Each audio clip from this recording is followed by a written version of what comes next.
And we are live. Yes, yes, we are definitely live. Finally, a little bit of a delay.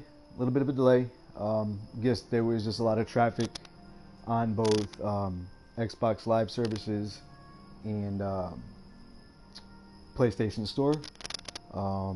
North America had a little bit of an issue. It was supposed to release at 8 p.m. Eastern Standard Time, and for some reason, I guess there was a high volume of traffic. People basically bogged down the servers. Is from one of the speculations that I read about, and I guess I don't know if this is true. Again, this is just how theories get thrown out.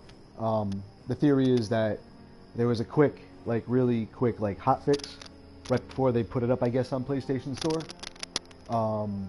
So yeah. Anyway, all of that is irrelevant right now because I just got done. Sorry for the delay. I was supposed to start this stream, based on the fact that the DLC was going to be available at 8, and yeah, so there was a bit of a delay.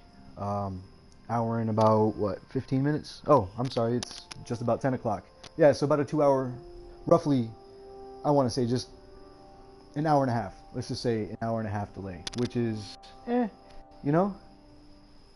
is what it is. But anyway, point is, welcome to Fallout 4 Nuka World Live here on Digital Fusion Gaming. And so yeah, this is reported to be the final piece of paid DLC content for Fallout 4. So I definitely was going to live stream anyway, but this makes it a little bit more of a, I guess you could say, special event, because this is the basic final. This is kind of like an end to Fallout 4 to a degree. Things change. Who knows? Bethesda could go back on what they stated as far as Nuka World being the final piece of content created for Fallout 4. Who knows? You know what? It boils down to us as the fan base to, if we want it, let them know. That's pretty much what I can say.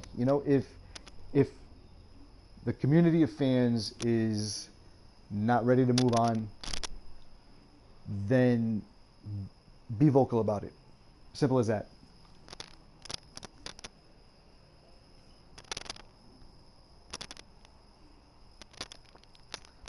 So on that note, I welcome you to the Fallout 4 Nuka World Live. And so there was some minor things that I actually had to get situated for my character before actually doing the actual Nuka World expansion. So that basically included going back and forth to a couple of my character's main settlements where their quote-unquote stronghold, their personal stronghold, is located. I've got 3 primary main base, home bases for my created character in Fallout 4. So between those 3 is how I break up the storing of all my items. One settlement is devoted strictly to weapons, armor, weapon mods, a mix of all the collectibles, the rare collectibles and stuff like that you get through the game, and a lot of my most prized possessions that I've acquired since I've been playing this. And then I have another settlement which is a little bit more devoted to power armor and weapons, armor mods, the weapon mods, all that kind of stuff. Then I've got one that's devoted to strictly my building materials and all the components that I use to break down into actual materials. Just because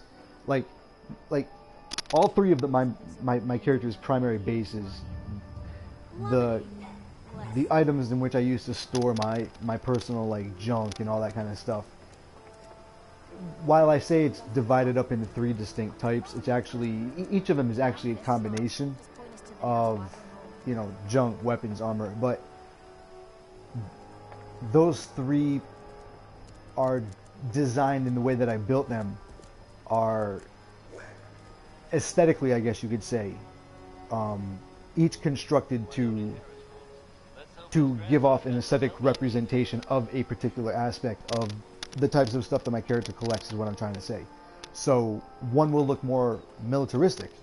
One will look more, you know, a place where you would actually like chill with like office and a legit like living quarters and all that kind of stuff and kitchen. You know what I mean? So it's like aesthetically, each of them looks to serve the purpose that they're mainly built around, I guess is what I'm trying to say. So in a nutshell, without sounding like I'm fucking taking it way too far, y'all get what I'm trying to say. My point is, I've been going through each of those 3 personal home bases for my character to get certain items and make sure I have enough of a certain item, and I wanted to modify a couple things, and I wanted to grab that, which is what I'm going to do right now, which is the final thing that I need to do before I actually do the main Nuka World DLC. I need to go to Sanctuary, which Sanctuary is over all of the 3 main home bases for my character. Sanctuary Hills is still the main one out of all 3.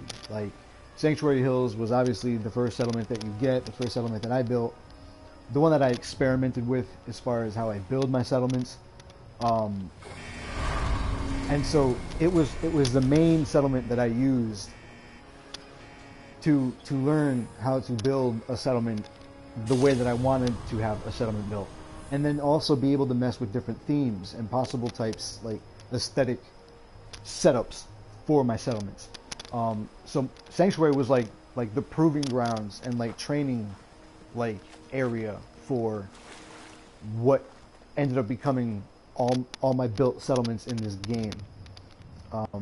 And over the course of that, you know, aesthetically, Sanctuary has, you know, because I've learned how to use the building system and, you know, how to, you know, manipulate certain, I guess you could say, glitches, like the rug glitch, to move certain objects in the workshop mode into position, where they, you know, otherwise wouldn't be able to without using the actual rug glitch. That's pretty much what I'm trying to say, is that, you know, for me personally, you know, this game has been, I've invested a lot of time in the settlement mode,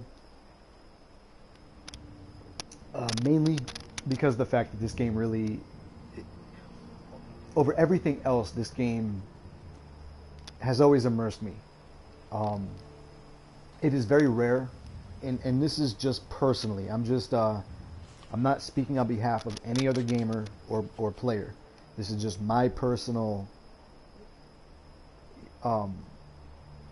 drive to keep playing Fallout 4 over the course of this past 9 months. It is the immersion level. I can't remember anything in any recent time. And recent time, let's keep that within the past. I'll go small. In the past 5 years.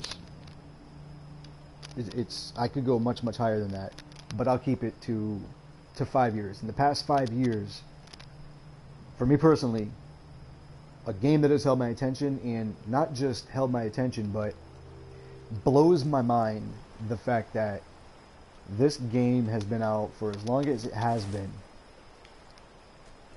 I have over 60 actual days in real time, equaling, you know, in-game hours, you know, breaking down to over 60 real-world days. That's how much time I have, you know, put into this game. And I'm sure, obviously, there's people who are beyond that, and I'm sure there's a lot of people who are much lower than that. My point is, I've done, and that's the thing that's amazing about this game to me, is the fact that, I was just about to say it, I've done everything you can do in the game. But the problem is that's true to a degree, but no matter what I do in this game, I've always care-wise. Well, okay, so here was the issue. Yes, it's available on PSN now. North America, that's where I live. There was like an hour, well, it's like 10 o'clock here now on the East Coast. Yes, there was a delay with PlayStation Network in North America. It is up now. It is up now. Um, it's $20. Yeah, I mean, obviously it comes with the season pass, but yeah, there was a delay. There was a delay over PlayStation Network, like I said. Rumors had there was a couple of things that I had read regarding it as a last minute like hot fix, just before they put it up. I guess available on PlayStation Store. I don't know if that's true, but yeah, it's up.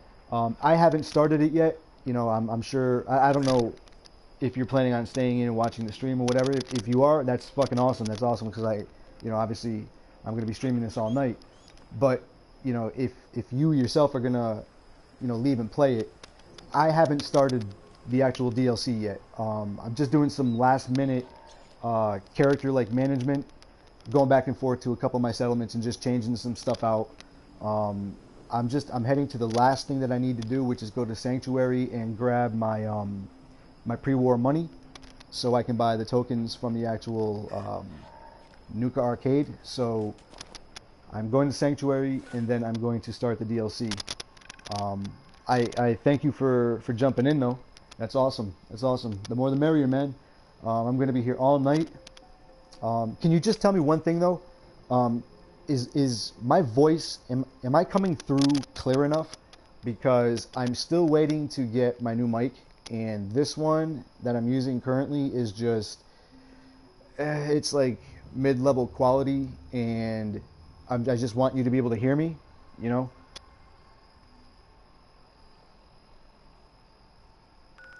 But on that note, like I said, I'm going to Sanctuary, just to grab my pre-war money, and then I'm actually going to be starting the actual quest. Well, not quest. Well, yeah, quest slash DLC. And so far, I haven't read anything spoiler related. Just read some quick, things as far as like personal opinions about Nuka World from people who have had the beta and had it for the past couple weeks. I've been hearing very positive things about it. One of the things that I was, okay, so here's how it breaks down. So like, me personally, like I've been playing this game totaling like a total of like over 60 like real world like days. Like that's how many hours I put into this game. And in the course of that time, I've always been saving my pre-war money, and I've been collecting it and basically hoarding it, because I always knew that there was some kind of reason why we were going to use this other than turning it into cloth.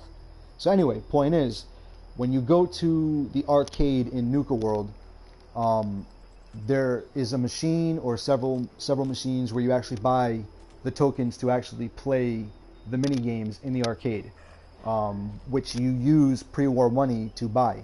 So I guess that's going to go down as pretty much like one of the first exploits for this, is the fact that if you have a large amount of pre-war money, yeah, that's pretty advantageous to getting Hey, great chances to actually get like top score and stuff like that. wait there. Anyway, this is Sanctuary. Like I said, I'm just here to grab a couple things, and pre-war money is in this.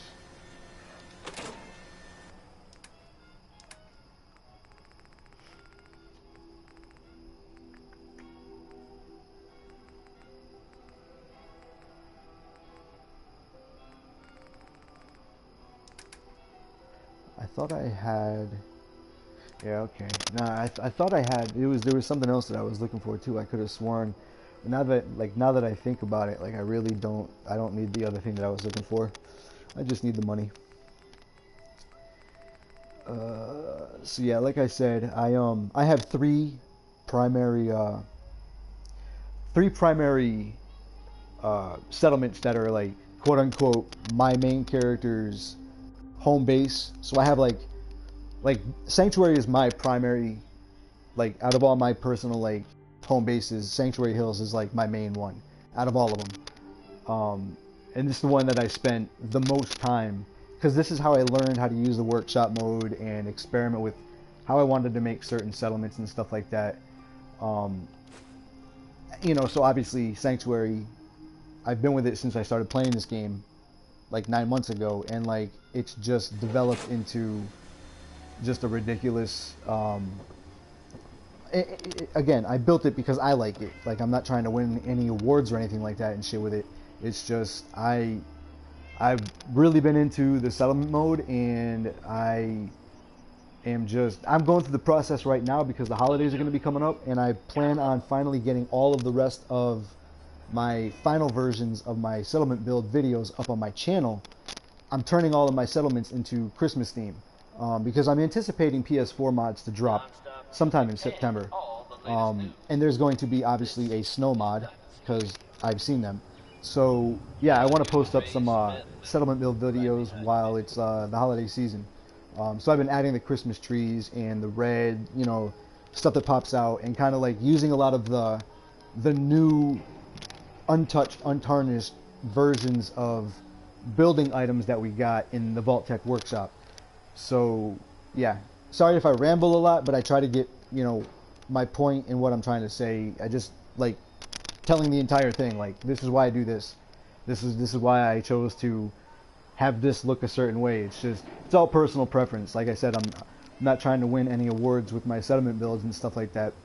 But I try to make them all different, all unique, all just aesthetically different. You know, I when I first started doing the settlement building, you know, I made massive, huge, gigantic castles, and going as far as you could actually build upwards in the workshop mode. It's like I've had those kinds of structures in the settlements and stuff like that, but like for me right now, I tied all of my settlements into one primary aesthetic look, but then I did variations on that look. So while all my settlements, and I have all of the settlements that you can get in this game, I have all of them completely built out. They all have an aesthetic connection, but they all have their individuality. So while, you know, some people will question certain things that I do, like why do you do this instead of that? There's reasons. Like I'm not trying to make it look perfect. You know, like I'm gonna go in and I'm gonna take these busted up, ugly, you know, couches and recliner, and I'm gonna replace those with the new Vault Tech ones. You know, so that's something that's coming with the actual release of the holiday content. So I'll do all that once I'm done with the Nuka world. But it's like I said, that was the last thing that I needed to do when I came to Sanctuary, was to grab my pre-war money. So we are out of here, and this door is on a timer. Nobody can come in or out. It's completely secured. This is my character. Obviously, my character's private home in Sanctuary. Again, I still got to add the supports. Like I said, I've been slowly finishing up little minor things with each of my settlements before actually rendering out the video and posting it to my channel. So that's why those don't have, like, neither of those levels. That's why there's no support beams yet, because I just haven't worked my way back up. Because I'm going around the map in a weird. I'm not going from Sanctuary and out. I'm going from the total opposite end, and just like I said, finishing the little minor tweaks that I had to do on each of them. My old man taught me that duct tape could fix anything. Before I get to the Nuka world, I'll just show you, since Sanctuary Hills is my character's main thing, you know. So over here I have, this is my robot workstation. So this is the area that I set up, devoted to making robots from Automatron. So, you know, I go through the aesthetic detailing of like setting up like an office like setup, where you'd have like a sit down with somebody and tell them, you know, oh, we got some specifications for some new mods or whatever. You know, I just run wild with it when I'm setting up the decor and shit like that. And obviously, you know, I've got the pod to send out, the iBot to get and gather resources. And like I said, I keep a certain theme among all of my settlements. So yeah, I try to make it stand out. I try to take a different approach with the way that I build the certain buildings that I build and stuff like that. Like as an example, you know, like here's the small armory that I built, which just shows you like I believe in immersion. You know, like walking into like this personal armory here is just like that's cool. Like that's just like I feel like as I'm playing this game right now, like I'm actually walking into like this armory where I can be like, so what kind of weapons do I want to use? Like what do I want to take on this mission? Or like, you know, that's why there's toolboxes, because it's to give the immersion effect of like, yeah, these weapons need maintenance. So I figured heavy weapons would probably obviously have their own repair kit. So there you go. It's just those are the kinds of things that I think about with my settlement. And so now I'm not gonna get don't. I mean, it's cool. I could spend all night showing you guys my settlements, but we are not here for that tonight. I am too pumped up for this Nuka world. I would love to show you more of my settlements. I'll do that on another stream, seriously. But like Sanctuary, just real quick, what I will show you of Sanctuary is the fact that like all the buildings are built. I'm about to add the glass for the windows very shortly, but like, you know, I added roofing for every single building. You know, I've got the dinner table set up with food and plates and cups and shit. I've got your utensils and your stuff on your countertops and just all the clutter that you would see. And like I said, because I'm getting ready for the holidays coming up, you know, every house has its own Christmas tree. It's got Christmas tree as a decoration in each exterior yard of each of the buildings as well. I gotta switch out the toilets because we have the new ones now. But yeah, you know, you got your bedrooms. Still got some minor stuff that I want to do in those rooms. But so that's how the houses are each set up in Sanctuary. As you can see the Christmas trees that I have, you know, randomly set up throughout the entire settlement. Because at night, and I'm not going to wait here until night because we're going to go do Nuka World. But at night, the illumination, because of all the oil lamps and the wall sconces that I have as exterior lighting on each of the houses and stuff. At night in Sanctuary, it looks so ridiculous now with the Christmas trees lit up. Having a winter mod would just it would be insane. It would be absolutely insane. So I'm hoping PS4 mod, somebody's going to create one, like an all-weather mod where you can choose actual snow. You know, I really want that. So yeah, this is Sanctuary, and the last thing I'll show you before we actually go to Nuka World is so this is like my shop 111. So this is where I generate the income for this settlement. So it's the income that I generate for my character in bottle caps. So you know, it's where, you know, the settlers would come to, I don't know, buy various things and sit down and chill and, you know, have a drink, read an old edition of Boston Bugle. You know, display racks, obviously, the vendors at each of the actual stores. A little snack bar, they can get something to eat. Then you got your upstairs where I got my weapons, and so I kind of created Shop 111 as kind of like a brand. That's why you see like the name upstairs and downstairs on the interior. I don't know. Those are the kinds of things I do. So yeah, holiday theme also inside. Yeah, and you know, the exterior of Sanctuary is completely. I am definitely not even gonna remotely show you the exterior wall that I built for Sanctuary, but I'll just come over here and just show you this before we fast travel. So the entire perimeter of Sanctuary is this wall with turrets. So my defense is Sanctuary is basically impenetrable. And yes, I looked and I saw the estimated spawn points for any attempted attack by enemies on Sanctuary, and so yeah, my defenses are set up to counter those spawn points. Even though there is a very random, it does occur, instance where that that calculation is wrong, because they will sometimes spawn inside Sanctuary.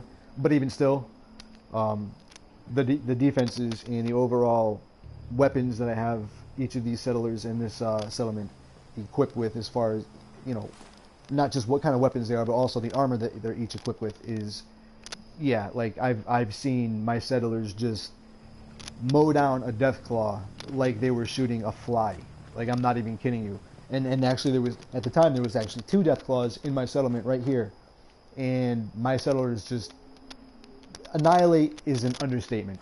Annihilate is just a complete understatement. So, enough of that. No more. I will show you Sanctuary and all my other settlement builds at a later date. I'm going to get to all aboard. So this is the entry entry point. Excuse me. Wow. Sorry. I think I'll take a quick drink of water. Excuse me for 1 second. Okay, there we go. Okay, so all aboard. This is the introductory to Nuka World. So it says, my Pip-Boy picked up a new radio frequency. I should tune in and see what it might be. And what could it be? Let's see. Nuka-Cola Family Radio.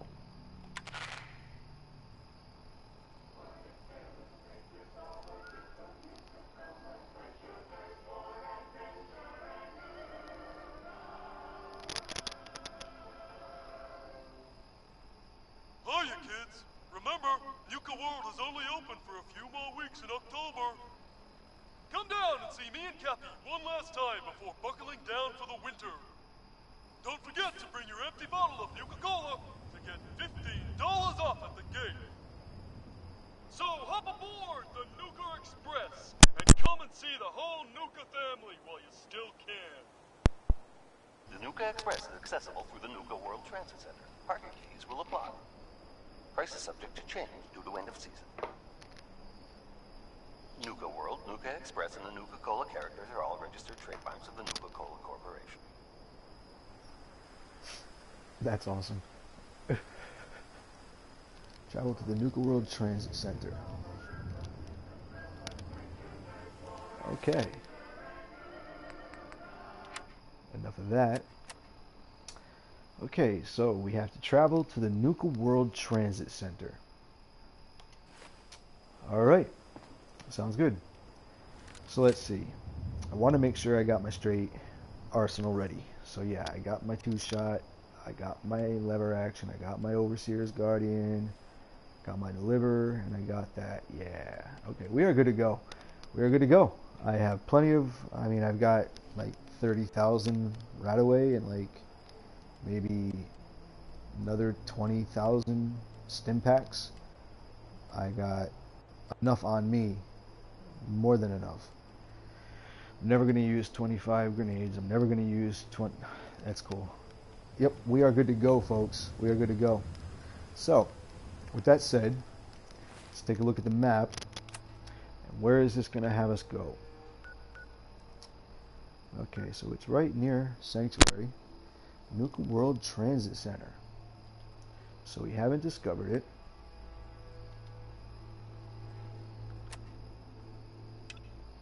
Okay, making sure it's active. Alright, there we go. Okay, so we want to fast travel to, yeah, I mean, might as well travel to my settlement. That works.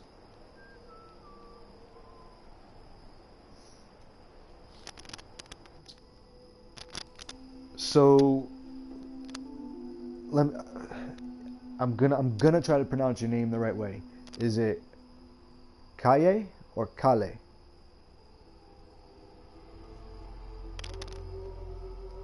We're not in chat, so you really can't correct me and tell me. That was a really stupid question. I apologize. Or is it Kale? Is it Kale? If it's Kale, just say yes. Because I want to, you know, I don't want to be saying your name like completely wrong and shit. I appreciate you tuning in is my point. That's what I'm trying to say. Appreciate you tuning into the live stream. Sorry that took so long to actually get to. I should have taken care of those things to set up my character prior to the stream. So, okay, so Kale, cool, cool, cool. So let me ask you this, Kale. Are you a Fallout 4 fan? Are you new to the series, or like, what's your? Just give me your background, related to Fallout. Just curious.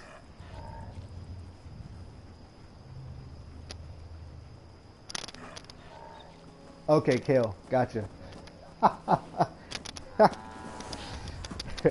That's awesome. All right, so how far do we have to go? All right, so my character is completely stealth. That's how I play the game. So I'm the way I play this game. I'm a very, I guess you could say, not slow paced. I get it as immersed into a game as I can. And so, like, I don't rush.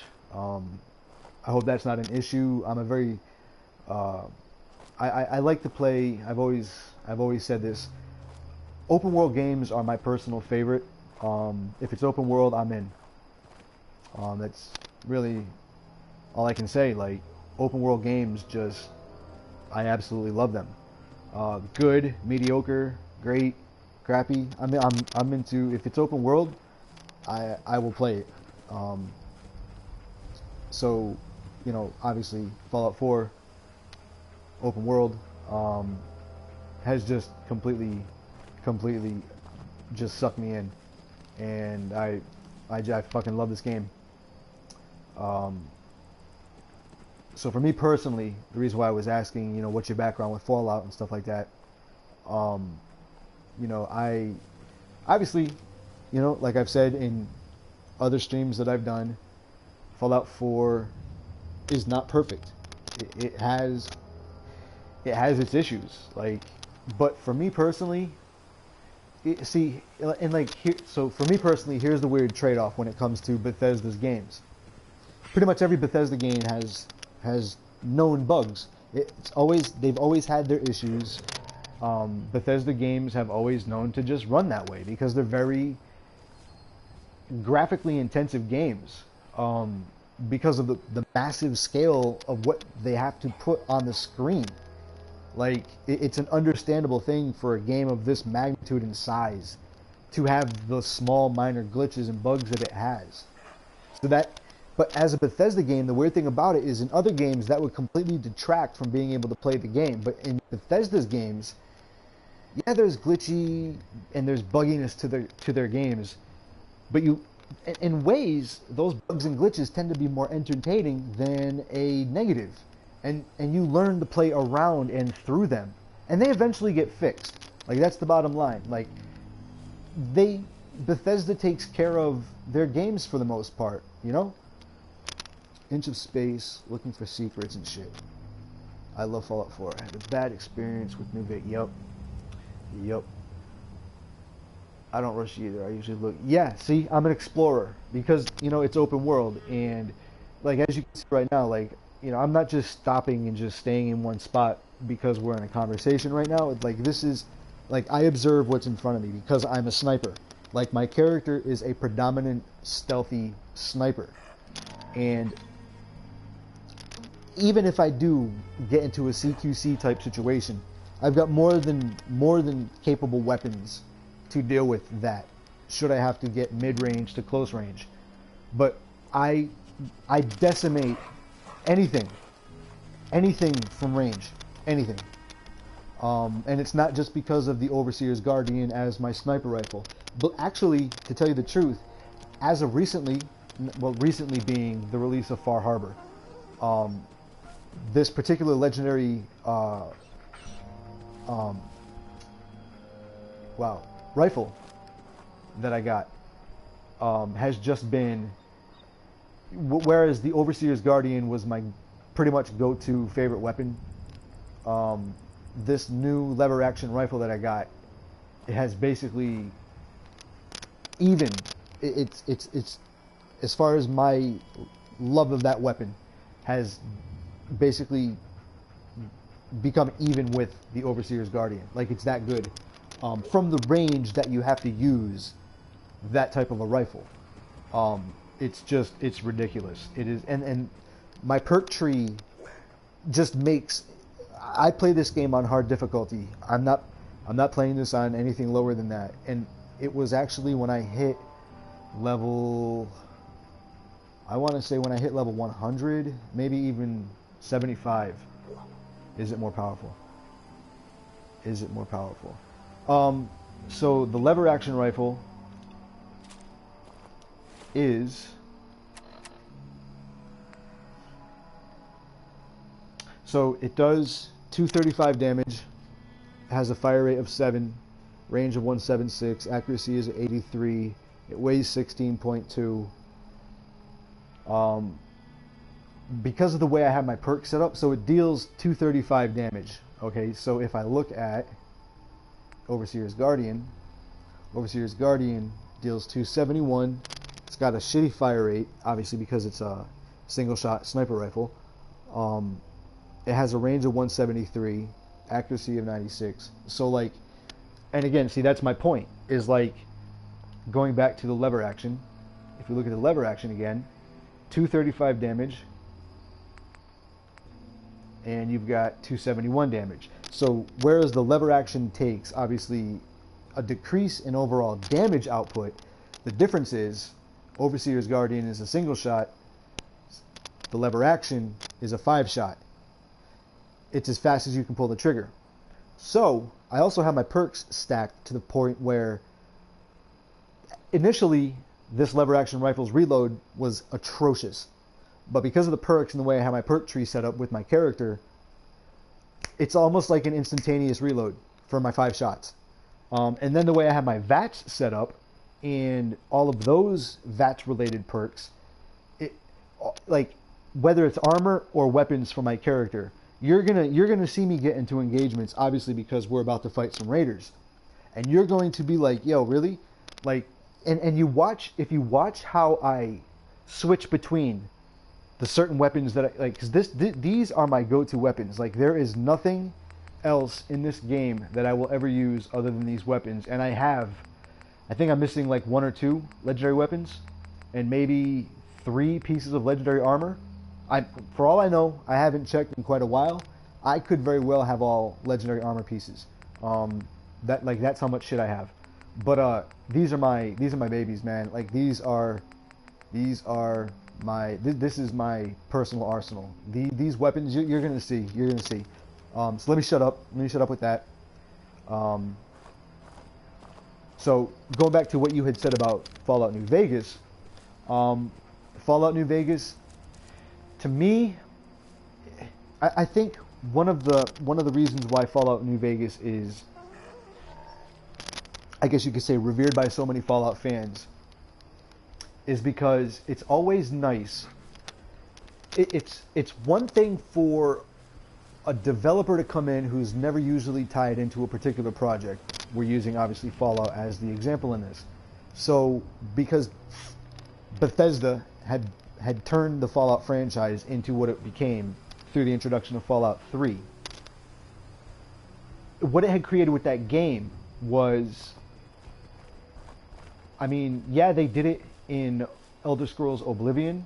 They also did it in Morrowind on the original Xbox. But my point is, even going back to Morrowind on the original Xbox, if you look at even back then what Bethesda was doing with the size of their game worlds and what they want to let you do, but there's still restrictions because the tech was just not there to let you do that. My point is, if you look at the way Fallout 4 is, you know, it's been introduction to a different vision that they have for the franchise, which is to me perfect. I mean, I will say, as much as I have completely loved the settlement workshop feature of Fallout 4, I personally do still feel, for those people who purchased the season pass who just weren't going to get into settlement mode regardless, like that just doesn't interest them. For Bethesda to make the workshop DLCs a part of the season pass, to me was I think that was a mistake that they made that they learned from. I think Bethesda knows that going in,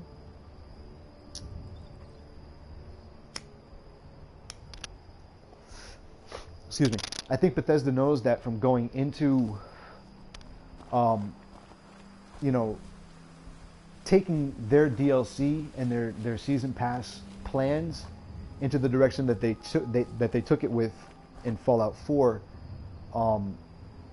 I think Bethesda learned that, and like let's be real. Let's be real. $5 is not going to break the majority of people. Okay, so $5 is not shit. Like, even if hypothetically you bought the $5 workshop DLC and you completely felt ripped out of your $5. Okay, $5 is like the equivalent of a nickel. Like, when it really comes down to it, like $5 ain't shit. I don't care what financial level you sit at. $5 is a drop in the fucking bucket for pretty much anybody. And I'm not saying that in a snob-nosed, fucking stuck-up way. I'm saying that because that's $5. Like, really, what I'm basing that on, what does $5 get you in real life? Like, realistically, if you go to a store, what can you absolutely positively of value really get with $5? See, so like, you know, people who feel burned by a $5 DLC, well, first off, if you bought the first one and you got burned, you know how the other ones are going to play out. So you don't have to waste another $5, $10, $15, $20 on workshop DLCs. So that lesson only cost you $5 where it would have cost you $30. See what I'm saying? Like, if you're not into that mode, you're not into it. Okay? But for those who are, see, Bethesda needs to separate the two. What you do is you make a season pass that's devoted strictly to the single player campaign quest mode. Strictly that. Yeah, you can do some minor settlement related things like, I don't know, new companions, maybe adding like a companion class like character to a settlement and having a small quest line and series of objectives focused around that particular individual at each of your settlements, rather than just having this stupid ongoing Radiant quests over and over. This settlement needs help. This settlement needs help. Like, come on, really? Really? My settlement has like 600, 700, 1,000 defense. Like, anything that even comes in, like, takes a step and is dead. Like, so my point is, like, make more of a focus to your settlements, because even as much as I love building and absolutely love settlement mode, I do personally still strongly feel that there was not enough importance on the actual settlements that you're building in this game. We could have done so much more with these settlements that we've built. Like, we could have been able to do so much more, but in a way, I have always just let that be, because it was the first version of settlement mode. So it was, you know, attached to the game. Obviously, it was one of the main features in its actual reveal. And it was one of those things that is enjoyed by many of the Fallout 4 community, but obviously there's people who don't like it. They don't like settlement building. They don't like, and part of their, a lot of the times, the majority of their reasoning is because there's just no substantial reason for a settlement. Yeah, you can generate income. You can generate caps for your character. You can, you can generate ways to now build stuff using the manufacturing. But my point is, like, that's still rather shallow to what you should actually be able to do with your settlements. And this walk has been a lot longer than I thought. So I'm going to shut up right now. I'm going to shut up. I'm actually going to go mute while we start getting into the actual Nuka world. Feel free to keep typing the comments. That's cool. But I will come in after a few of them and give my input. I'm just going to shut up so we can hear the story and all that kind of stuff. So if you don't hear me talking, I apologize. But like I said, I play games like a movie, and I want to hear dialogue and see stuff and see it for the first time just as much as you. So I'm shutting up now.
No one investigates that signal until this place is secure. If I see anyone violate protocol and enter that transit station before we're set, I'll have your head. Now pick up the pace. I want to be able to report back to Cyprus ASAP.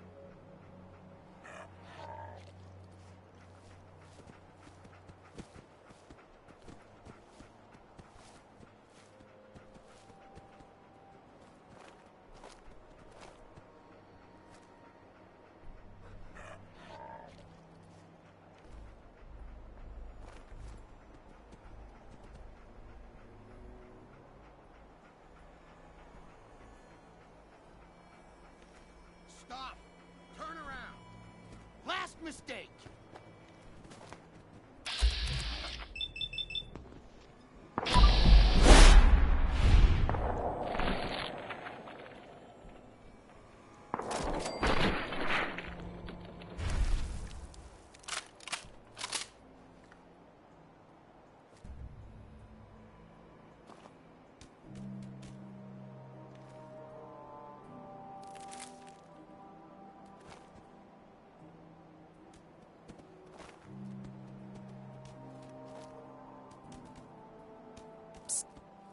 Hold.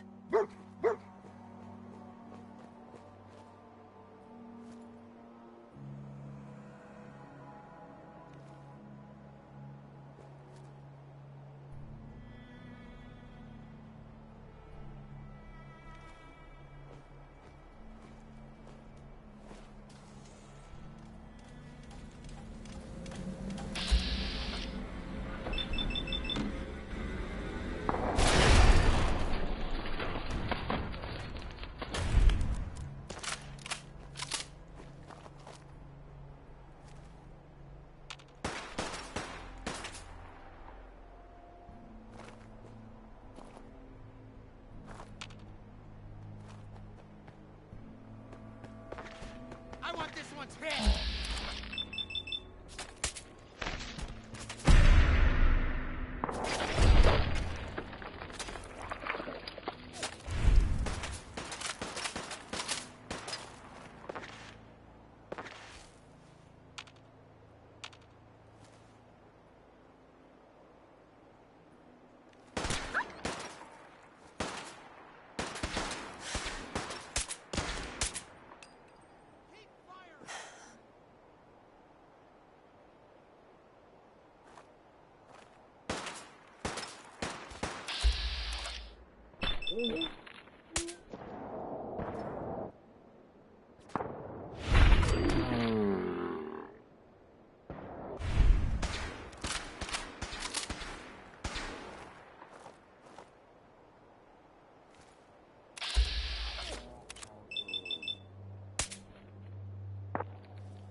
Psst.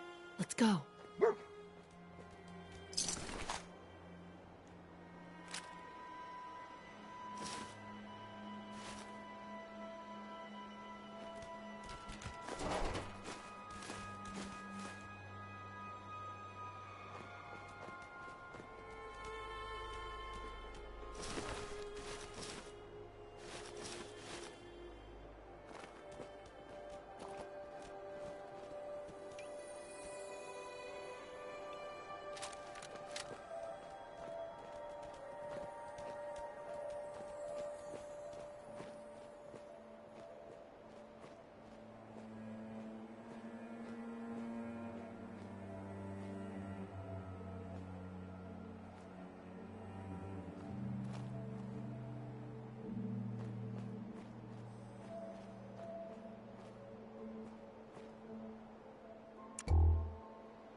Got it.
Yes.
Hey.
Sweet.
Okay, I just actually just saved my game.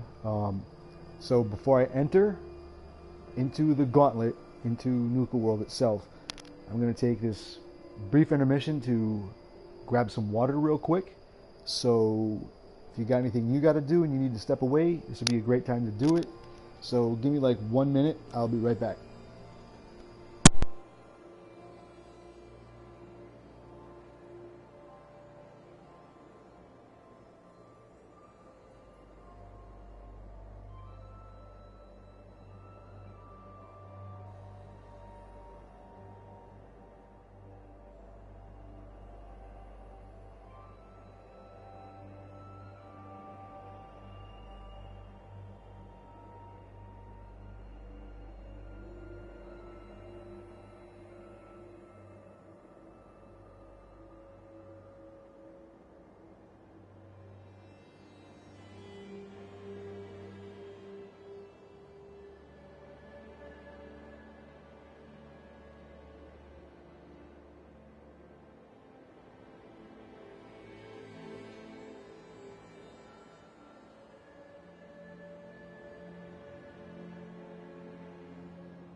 Okay, so got my glass of ice water. I'm good to go. Excuse me.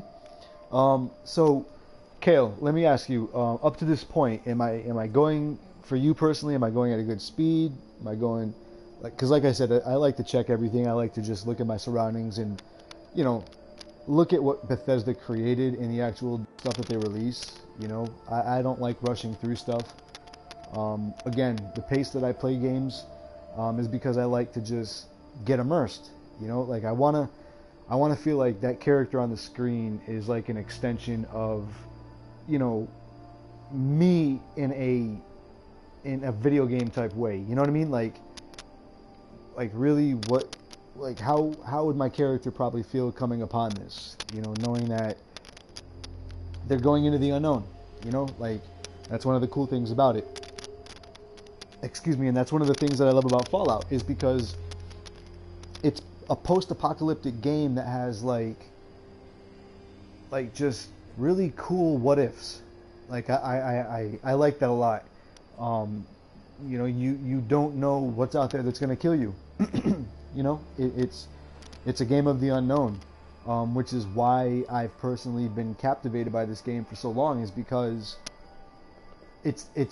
I've always like, even if I put the game in just to maybe just go on a settlement run where I collect all my bottle caps from all those that are generating income for me, and the materials that I have being produced or gathered.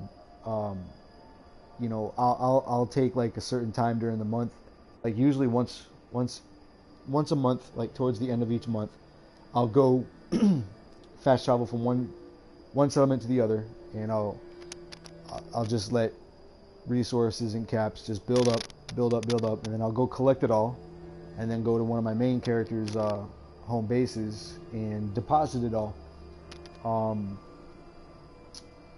But anyway, so like I said, you know, I play slow. I'm a very immersive type. I like to play a game kind of like a movie. I guess that's the best way you can describe it. Because I'm actually currently in the process of making a Fallout 4 machinima fan film.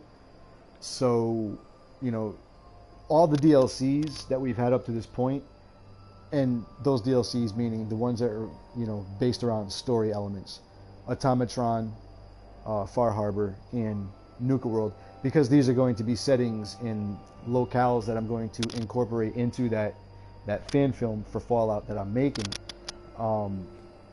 You know, I also try to think of, like, when I come back to this area, when I'm ready to record the video clips and put them all together and edit it all out, I'm thinking of how I can approach when I actually come here and start actually doing the actual video recordings.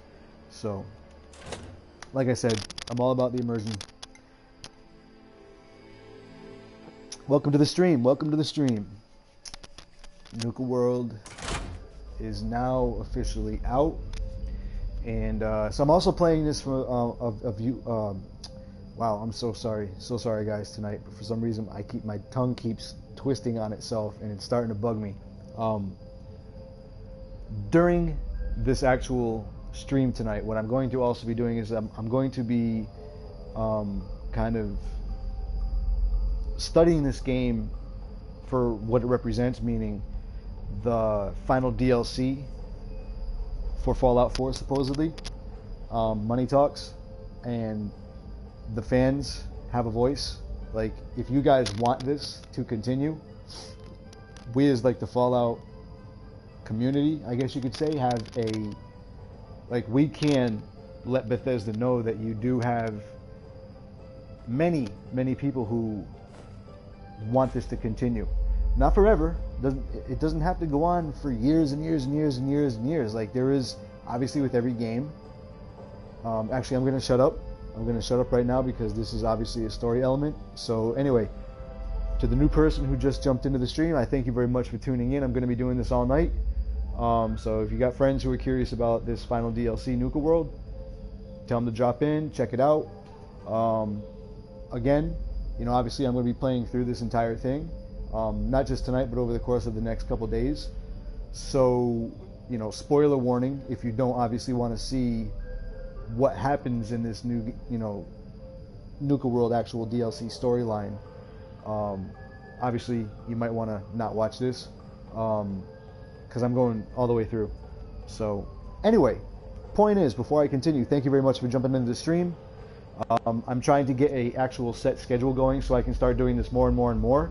I have a huge backlog of games that I'm putting together content based around, and so just bear with me, because I am in the process of expanding my channel. During the course of this past nine months, I've been devoted to Fallout 4, because that's what has kept me as my go-to game over the course of this 9 months. So my channel has been devoted to my settlement builds, and from random time to time I'll throw news videos relating to Fallout. But like I said, it's been Fallout driven and it's been Fallout focused. So I currently am in the process. I recently changed the name of the actual channel to better represent the broader range of games that I'm going to be featuring on my channel. So yeah, anyway, I'll talk about that later at the end of the stream. Let's continue with the story. And again, spoiler warning, this is your final time to bounce the fuck out. 1, 2, fuck it, 3. All right. Let's see what we got. So we got this dude just chilling. All right. Jesus. Shit. They're gonna die.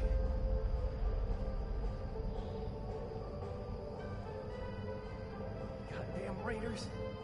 I should have known.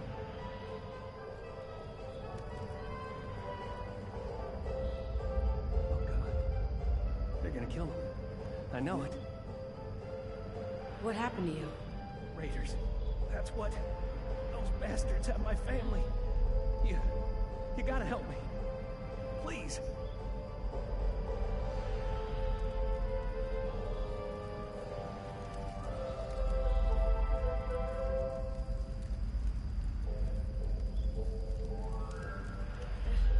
Are you okay? Hell, I've seen better days. It's my family I'm really worried about. Once those raiders realize I'm gone, I don't even want to think about what they'll do with them. God, you gotta help me.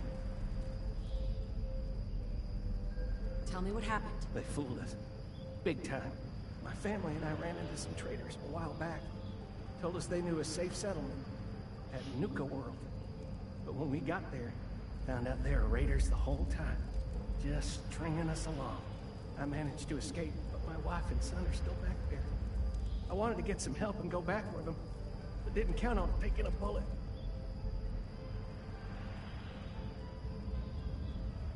Let me help you first. I have a stim pack. No, I'll be fine. Save it for my wife and kid. For Lisa and Cody.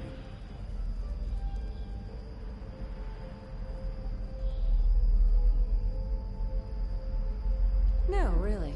I have enough. Take it. Look, you got me. I ain't injured, okay? Just can't do this anymore. The raiders back at Nuka World put me up to this. They lure people in and kill them for fun, and I'm done doing their dirty work. Let them find me and do what they want. Let me help. I'll go face them. You don't have to die. Are you? You're serious? Just be warned. This ain't no walk in the park. Here, take this. It's the password to the monorail control terminal. The fastest way to get to Nuka World is to take the Nuka Express. But I shut it down to help sell my story. Makes it more believable if I say I'm trying to keep the raiders at bay. Find the control terminal in the office to power it back up. Once you're on your way, be careful.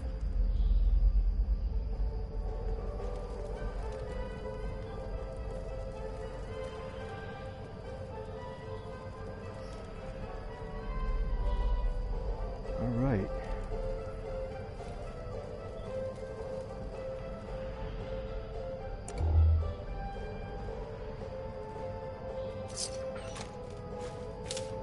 So I'm getting tickets in the special Nuka World trash containers. They showed that in the Bethesda live stream, I know, but sometimes things change. I'm glad it is actually incorporated. That's cool. I like that. They kept it. All right. So once again, like I said, I'm just I like collectibles. I like trying to find the rare stuff, and the odd stuff. You know, like these cups and stuff like that. You know, they're things that are exclusive to this DLC. You know, in certain settlements that I have for my main character, I use those items in the decoration of like eventually at some point I'm gonna go to Vault excuse me, Vault 88, and I'm going to you're gonna be able to see that vault because I had to transfer a bunch of stuff that I know I'm going to acquire while exploring Nuka World. And as it sits right now, my vault, my personal vault that I built, is basically designated to like that's my main hoarding settlement. So that's where I store a predominant amount of my actual stuff. But I'm gonna shut up now and just look around and explore and just let you, you know, without hearing my fucking fucking mouth keep going.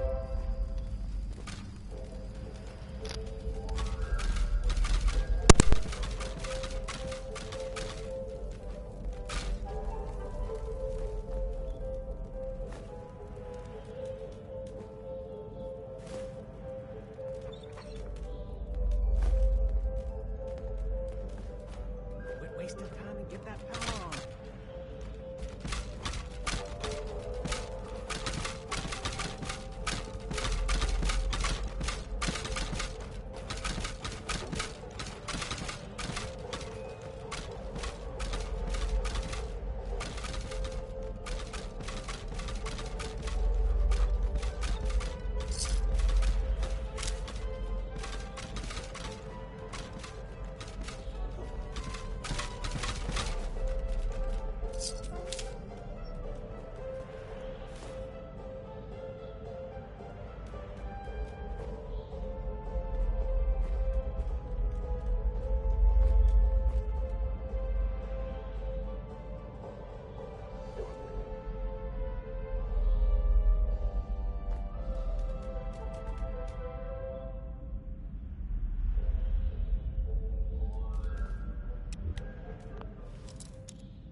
That's it.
Nice.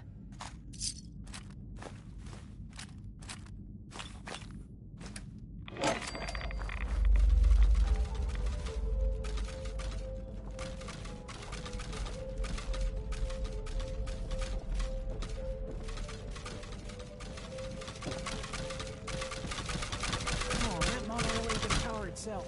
Head to the terminal.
Alright, so we have our first actual computer readout here. So this is the property of the Nuka-Cola Corporation, huh? Nuka Express Operations Control to all employees. The Nuka-Cola Corporation is determined to deliver the best possible customer experience available. The first Nuka World representatives... That don't make no sense. The first Nuka World representatives, our valuable customers, will encounter... Oh, okay, I got you. Will encounter are here at the Transit Center. Therefore, Transit Center employees are expected to be helpful and appear happy at all times. As a reminder, this is part of your job description. Failure to comply will result in termination without notice. Yours truly, sealed with a fucking kiss, the management. So let's see, what do you got? 10/2 of 77. Okay, updated schedule for fall.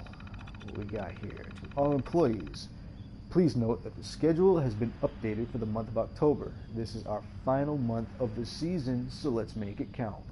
Again, signed, sealed, delivered with loving care from your management. And then let's see, finally we have 10/16 of 77 employee termination. Okay, to all employees, the Nuka-Cola Corporation is currently investigating former employee Gordon Mackey after a Protectron malfunction that resulted in injury to a child.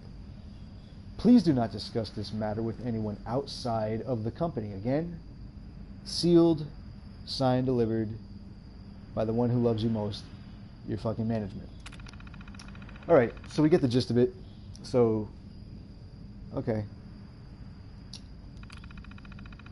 So now we have the maintenance requests. So these were obviously things that were put in that need to be fixed in the park. Okay? Please make a selection. So we'll start earliest first, 10/2/77. Clogged water fountain, I'm sorry. Status closed. Entered by K. O'Rourke. Some kid shoved gum down the water fountain nozzle again. Assigned to G. Mackey. Remove disgusting fluorescent green gum from nozzle. Recommend surveillance to hunt down and punish repeat offender. Permanent ban from park would be ideal.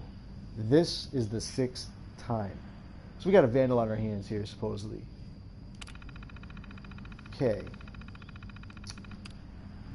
10/7/77. Announcements repeating. Status is closed. Entered by P. Redding.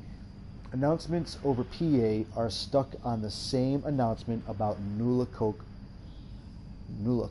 Dark. Excuse me. Should never drink anything while you're actually in the middle of actually reading something and talking. So my apologies. So I'm just going to wait, take a quick drink, and I will continue. Okay. Announcements over PA are stuck on the same announcement about Nuka-Cola Dark. This was assigned to G. Mackey once again. Rebooted horribly wretched announcement system. Recommend punishment of death for its detestable creator.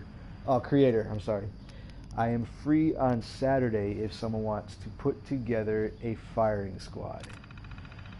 Alright. Unresponsive Protectron. 10/13/77. Status, it's closed. Entered by K. O'Rourke. One of the Protectrons is completely unresponsive. It's frozen at the bottom of the escalator and blocking pedestrian traffic. Again, assigned to G. Mackey. Today's lesson, Protectrons need to be returned to their pods every evening. Recommend hiring some competent people to run the transit center and not just handing over the job to some kid whose daddy works for sales. So lots of sarcasm going back and forth here, just like in a real place where you'd work, huh? Status is closed. Entered by K. O'Rourke. More gum blocking the water fountain nozzle. Assigned to G. Mackey. Removed vial blockage yet again. Seriously, this kid is going down. Did a little Protectron programming to keep a special eye out for this one. Okay, so we're hunting down this supposed vandal. Now the final request for assistance on, I guess, park maintenance and issues involving, vandalism is on 10/22/77. I'm looking at my phone and trying to read at the same time. My bad. 10/22/77. The monorail door is ajar. Status is closed. So these have apparently been all fixed, and yeah, so that's okay. Entered by P. Redding again. Monorail door is not closing completely. Remains slightly ajar. This was assigned to a different person, this time Jay Crosby. Lining was old and had fallen out of place, preventing the door from closing. Stripped out and replaced. Okay. So those are all of our complaints. Now we have the power grid management. Transit center power status. Main power is offline, emergency power is on, auxiliary power is off, railway power is off. Activate the railway power, activate auxiliary power, or cancel. I'm going to cancel just for right now because I want to see this other stuff that I can read and look at. So the monorail schedule. Okay. Property of the Nuka Coal Corporation, Nuka Express Operations Control. The Nuka Express is expected to run every 15 minutes. This system automatically notifies corporate of all unauthorized delays. And I'm not going to read all these times, but okay, I guess I will. Sunday through Thursday, 6 a.m. through 9:30 a.m. Employees only. 9:45 a.m. through 11:55 p.m. All traffic allowed. 12 a.m. It is closed. Friday to Saturday, 6 a.m. through 8:30 a.m. Employees only. 8:45 a.m. through 11:55 p.m. All traffic allowed. And 12 a.m. closed. Okay. So that's the schedule that we really actually don't need to know because it's never going to be relevant to what we're using the actual transit system for. So we will just go and continue our activation of the power grid. Okay, activate auxiliary power and activate railway power. So I'm given two options here, auxiliary and railway. Let's see what this does first. Complete. Rerouting power. Reserve your tickets now and be the first to ride our Angry Anaconda coaster opening soon at Safari Adventure. Okay.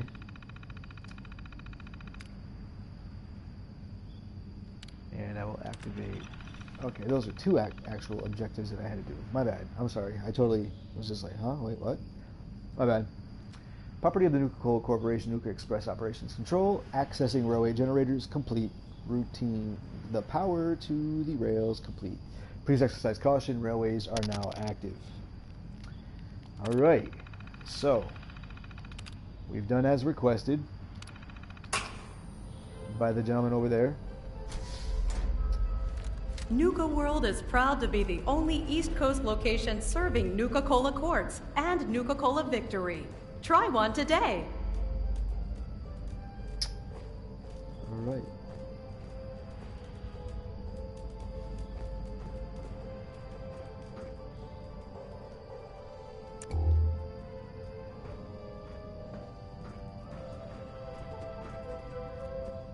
Guests, if you're missing an item, stop by our Lost and Found at the main gate. Your item will be returned to you for a nominal fee.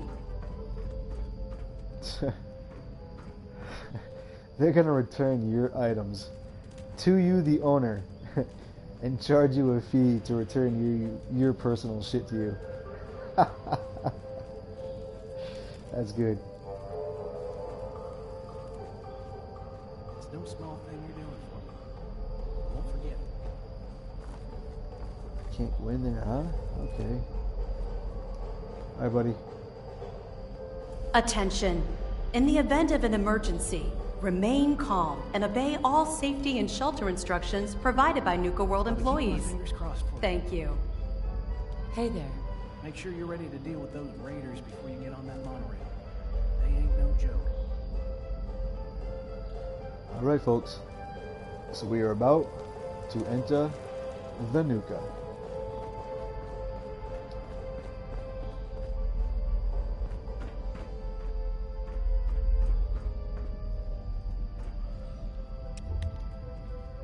That's actually pretty cool. I like that shit. That's pretty sick. Let me look at this shit from afar. I like that. That's fucking cool. Nuka World is pleased to announce that a small portion of your admission fee will be donated to support our men and women fighting overseas.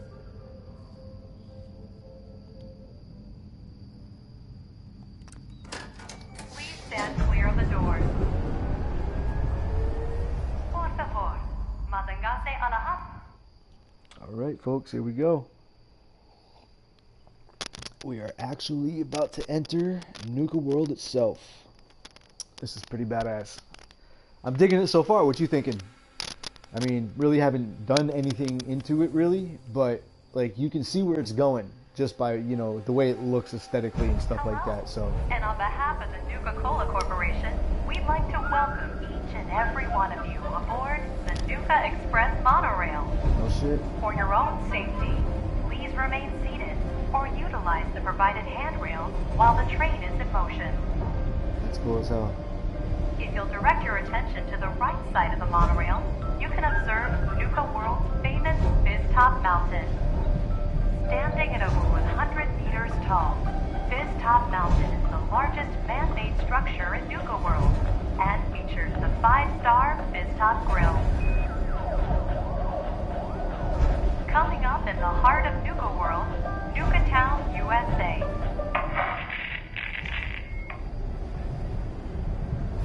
Well, look who learned the truth and still showed up. I guess Harvey played his cards right after all. I only got a minute, so you better listen, and listen good. The name's Gage, Porter Gage, and our mutual friend Harvey only told you half the truth. You're still heading straight into a death trap. But if you somehow make it through alive, I have an interesting offer for you. In the meantime, have fun and put on a good show. I'll be watching.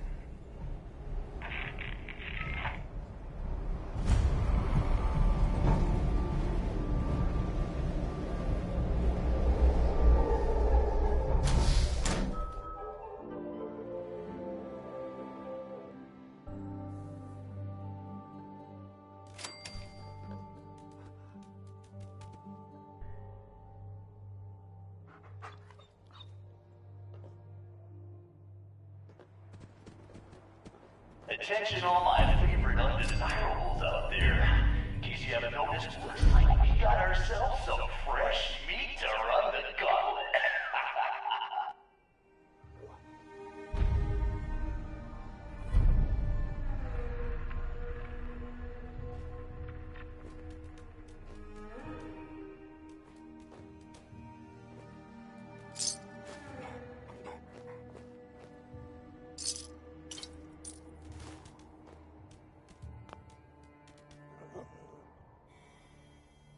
Hey, stay there.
victims. Ugh.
we're young here.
What the hell? I've seen pack ramen move faster than this, Vic.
Jesus, who's toward... Oh, our new Vic sure knows how to dodge some bullets. Good thing that's not all we got in store for her.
What the hell? I've seen pack ramen move faster than this, Vic.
Got it.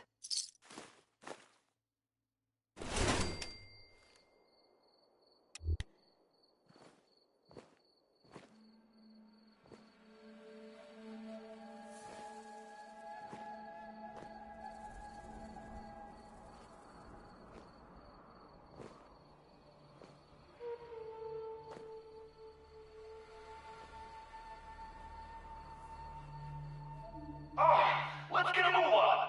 Doesn't matter what you do. The gauntlet gets them all in the end.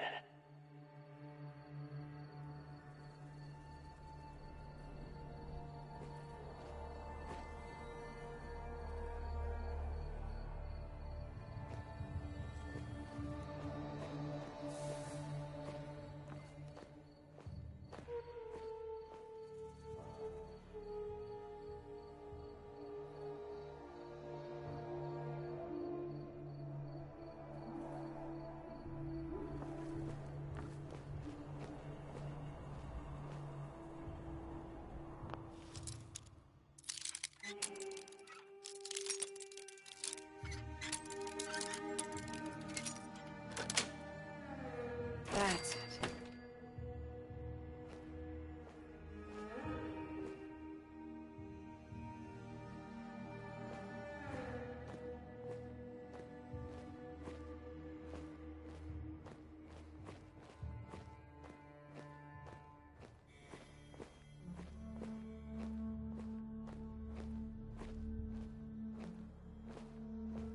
This thing takes any longer, we're all gonna die of boredom.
Nice.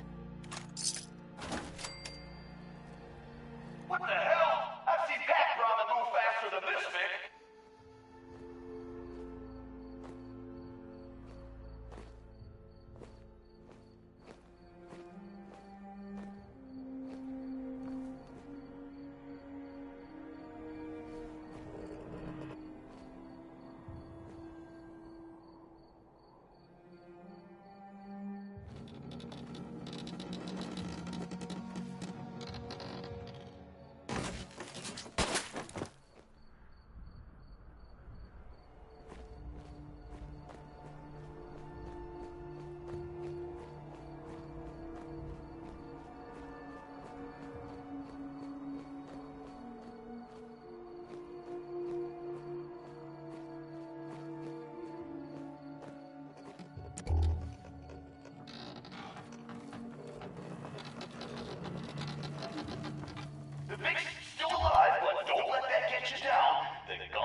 Yes.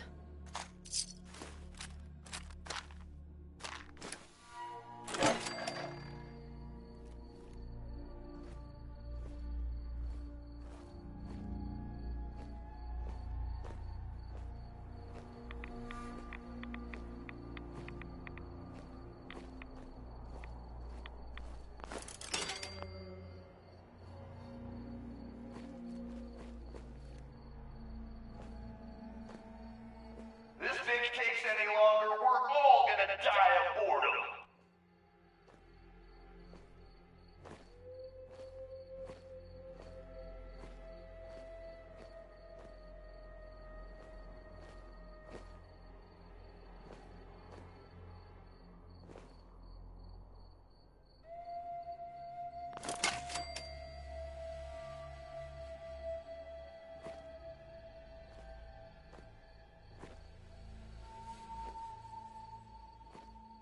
It's decision time. All doors lead to death. Some just a little slower than others.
This bitch takes any longer, we're all gonna die of boredom.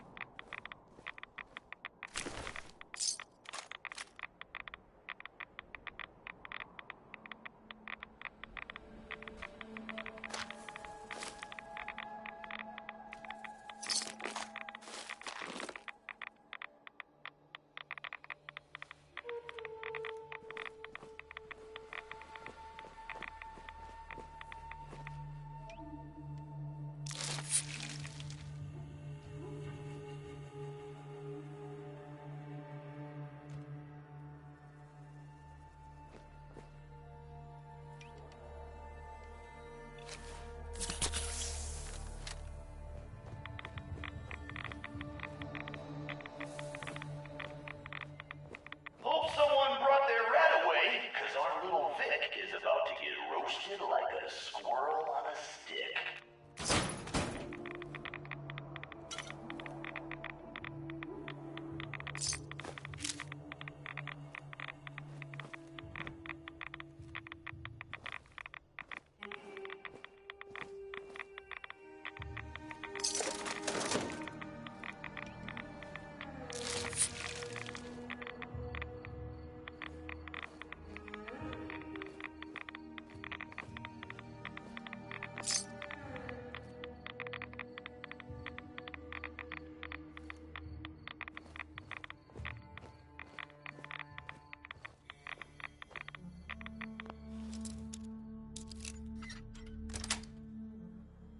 Sweet.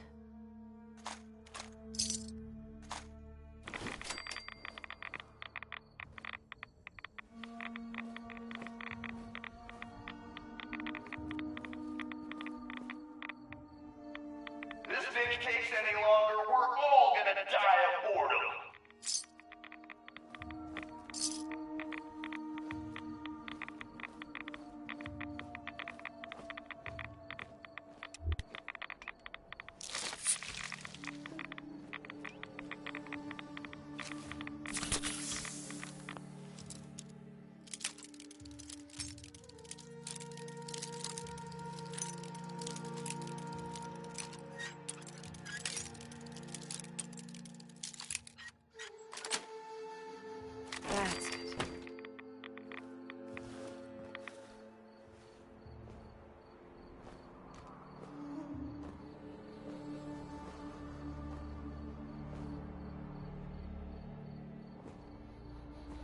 Someone thinks she's a real tough gal, eh? But the gauntlet ain't through with her yet.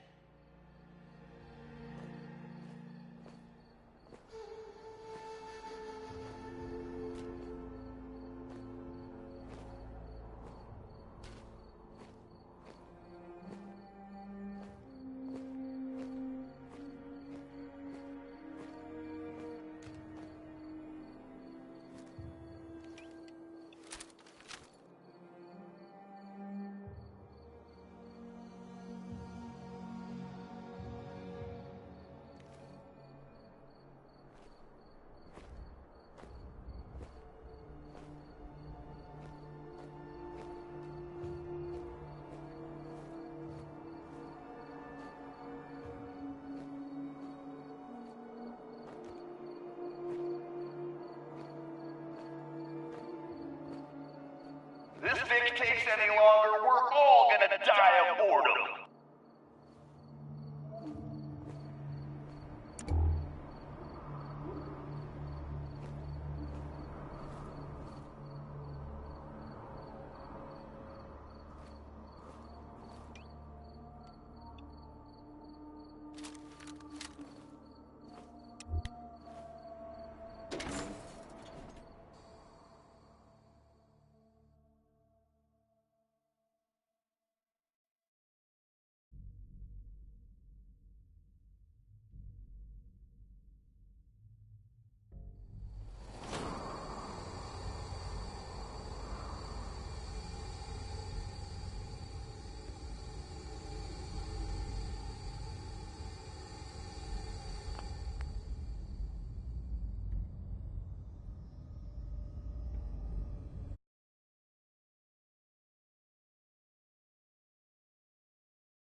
Yes.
This bitch takes any longer, we're all gonna die of boredom.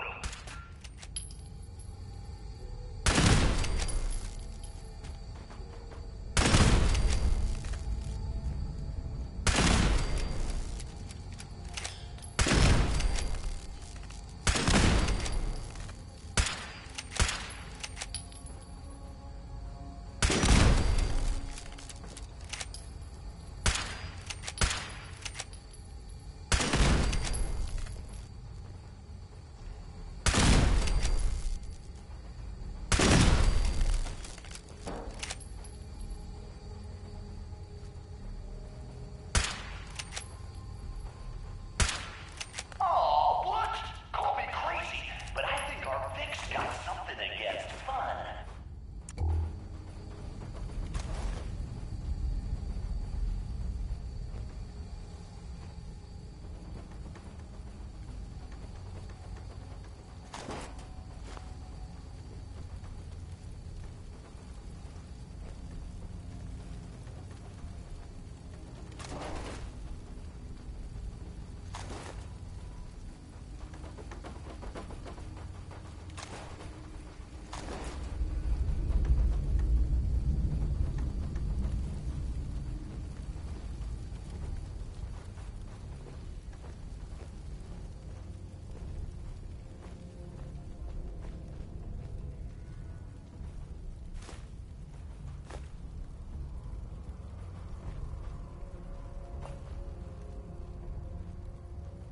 What the hell? I've seen Pat Brahman move faster than this, Vic.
Got it.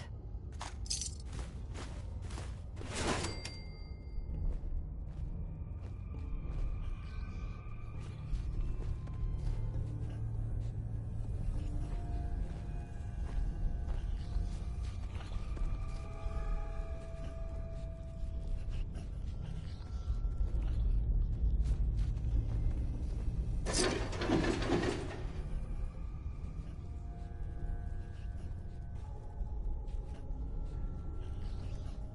on, Vic, while we're young here.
Let's get a move on. Doesn't matter what you do. The gauntlet gets them all in the end.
This Vic takes any longer, we're all gonna die of boredom.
This Vic takes any longer, we're all gonna die of boredom.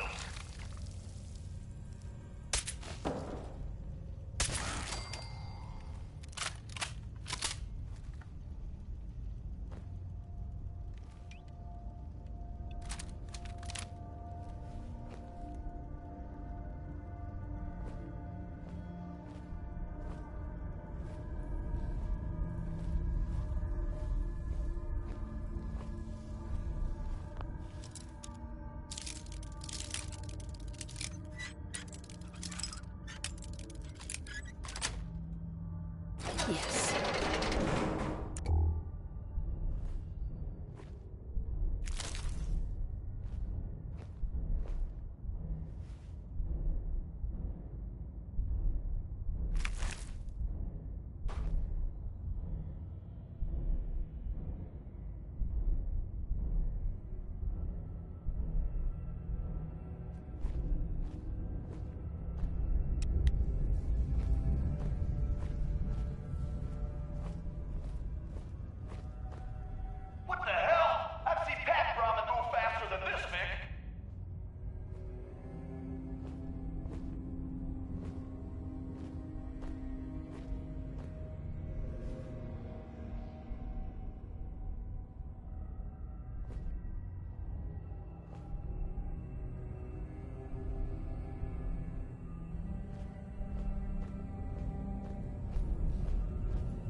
Who's torturing who?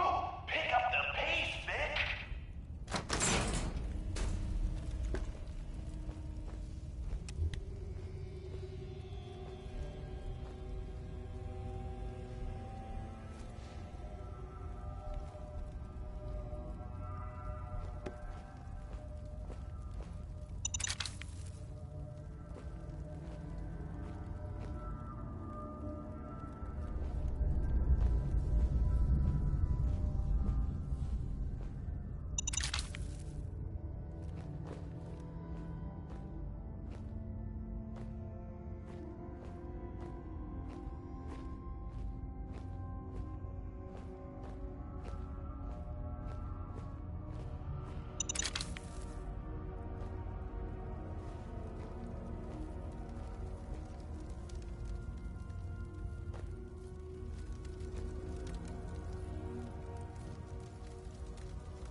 So, this Gauntlet is, I like it. I have to say I like it.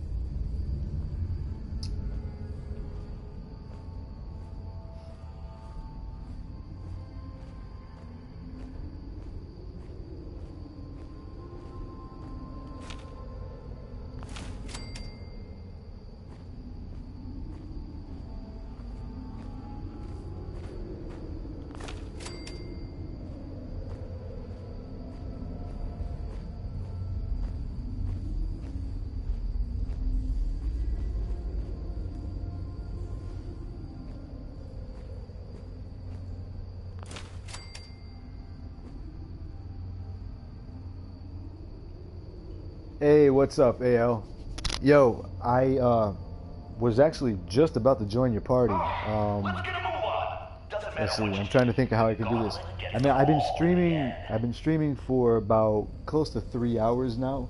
So I was actually gonna stop the broadcast and just take a half-hour break and then start streaming again, just so I can go make some iced tea, because I'm kind of sick of drinking water. And just to chill for a little bit, and then talk to you guys. So yeah, that's probably what I'll do. So if you give me like another 10 minutes, I'll wrap up this first part of the stream, and then I'll jump into your party.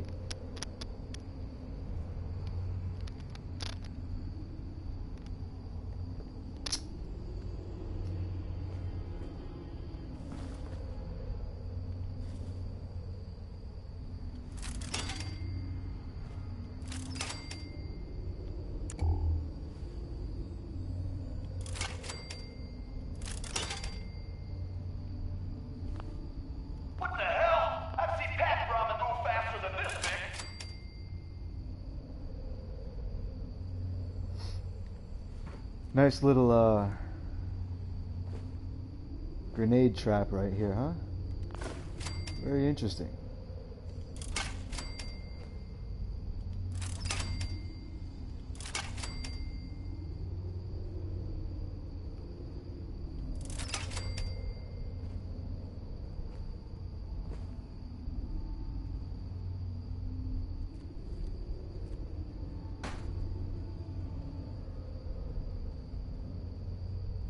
Really?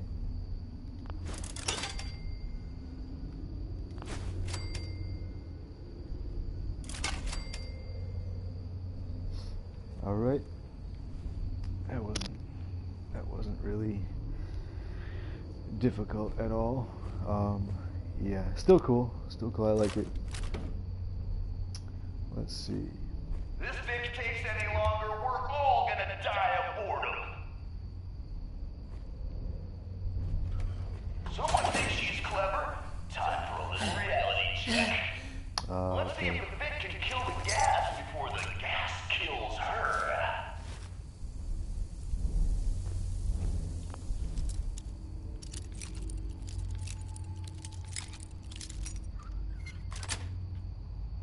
That's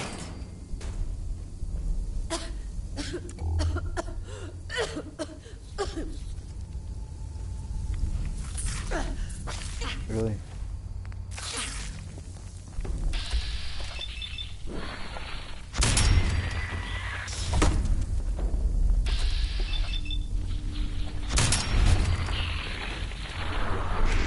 Later, bitch.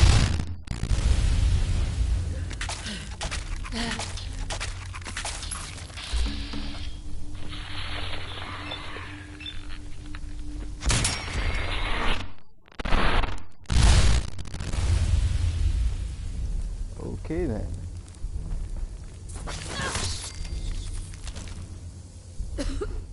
That was interesting. Steadfast pipe action. Yeah.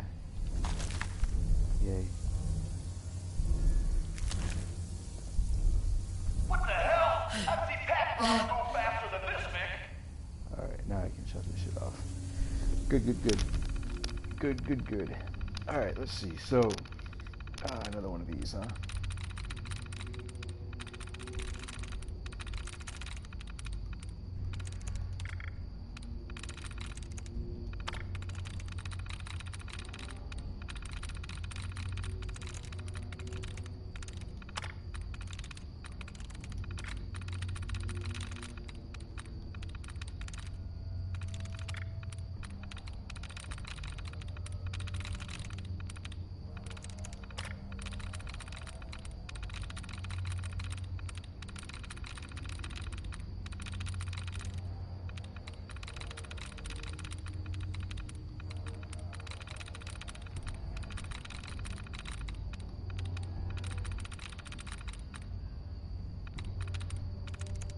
Nice.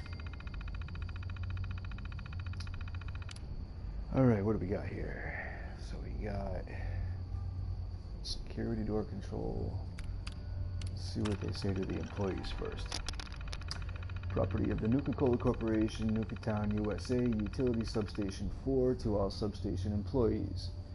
It's been brought to our attention that certain late night shift employees have been entering the park after hours for entertainment purposes. This is strictly forbidden and will result in immediate termination if it happens again. Any employees that enter the park after hours for work purposes must submit the required paperwork and are expected to be fully clothed and sober. From once again, your loving, caring management. Alright, so check condenser status, check generator status. Well, let's just check the turbine status, shall we? Turbine unit 427-A is not detected. Please contact maintenance immediately to avoid substation shutdown. Okay. Generator unit. Yep, whatever. Offline, offline. All generators are currently offline. Water levels are below safe standards. Temperature control not detected. Please contact maintenance immediately. Alrighty, so I guess we're going to open up the security door then. Accessing the mag locks.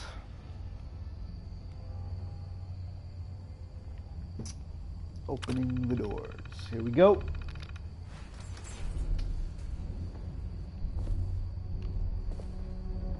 What doors? Yeah.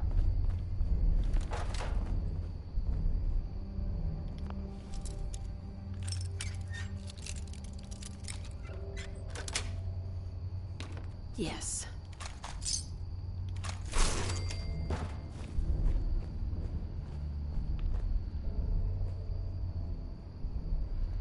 So, yeah, this must be the door.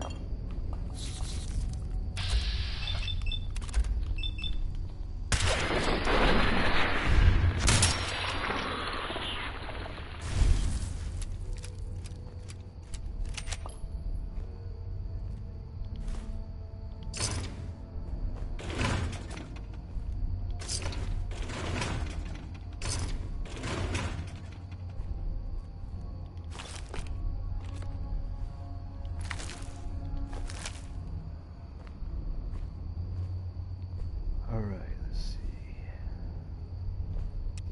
Jesus, who's torturing who? Pick up the pace, Vic.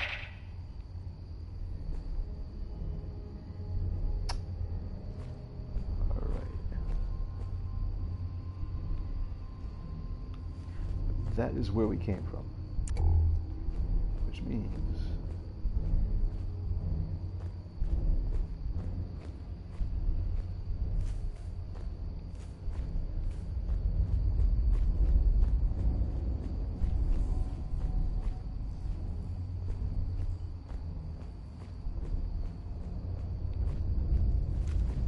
we have to go this way.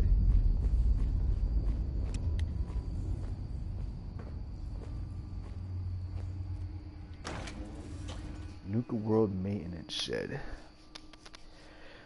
Let's go to the maintenance shed. Yay. What up, Alternative? I don't know if you, excuse me, if you heard me before when you first jumped in. I am liking the DLC so far. I'm not gonna lie. This whole first part area with this gauntlet, I like it. Very good.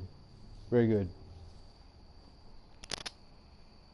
It's crazy. Been streaming for what, 3 hours now, and I'm just now getting to the actual Nuka world. Well, actually no, because we're just going into the maintenance shed right now, so we're still not even at the actual theme park itself.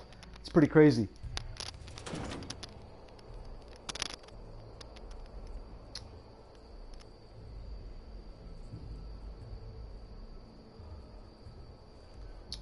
Alright. That's right, Vic. Breathe that fresh air in while you can.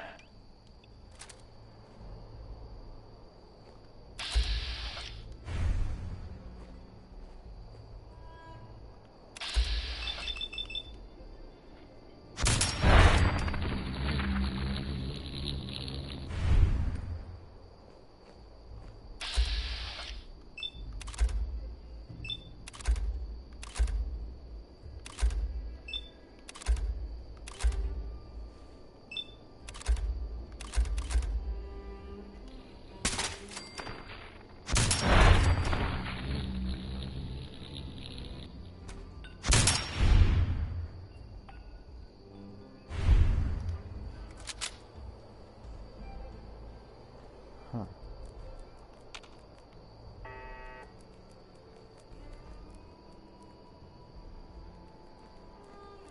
Come here, Mr. Ant.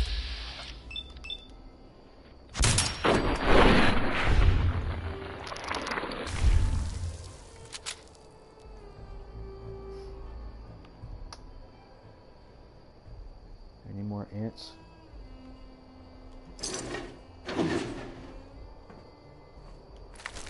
Ant meat. Yay.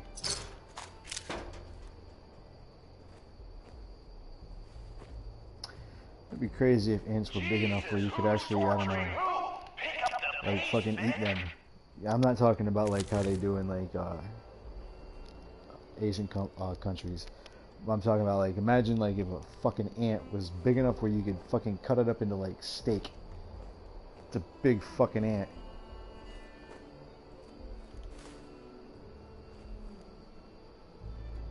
Really? Giddy up, Buttercup. What are you doing? Oh, ant meat. I keep forgetting I have. There we go. All right.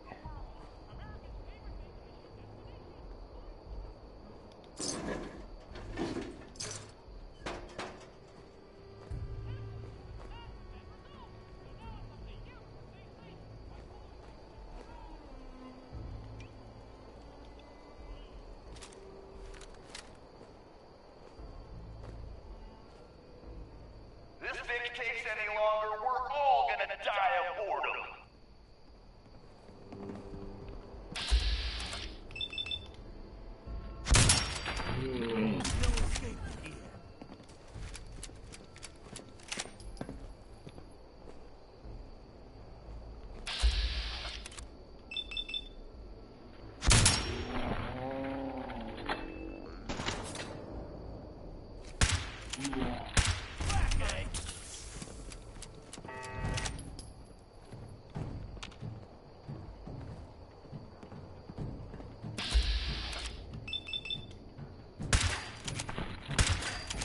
Hey Brittany, how you doing? Welcome to the stream.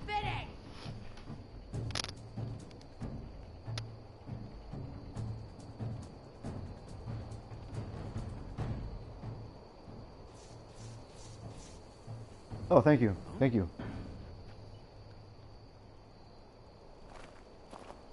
Who? God damn, look who's in the home stretch. Time for a little audience participation.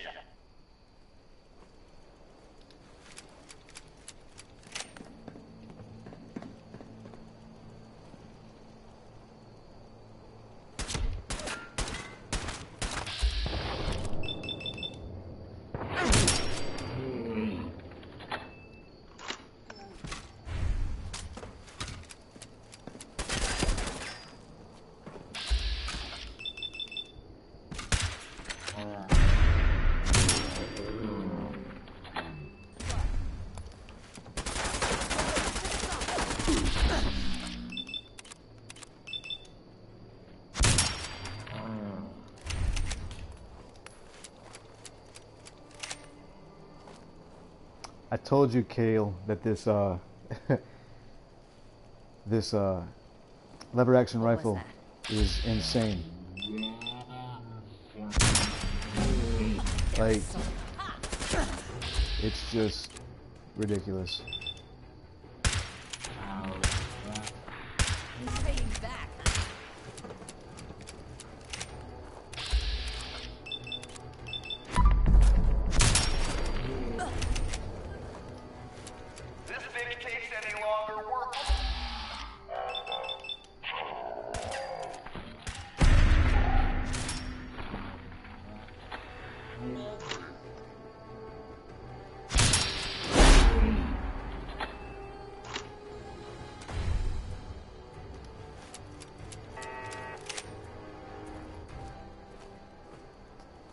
Any more raiders?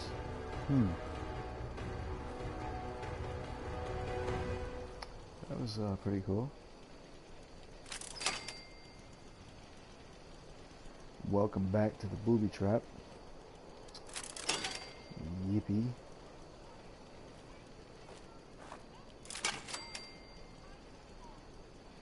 Like, I'm sure, like, I've gone this entire gauntlet without setting off a single trap. So I'm gonna hopefully get to the very end without a single activation. But I don't know, I got like this thought, like it's gonna be one that I'm just like, yeah, there wouldn't be anything there, and there's gonna be one there, and it's gonna just completely just nullify this whole thing. Like,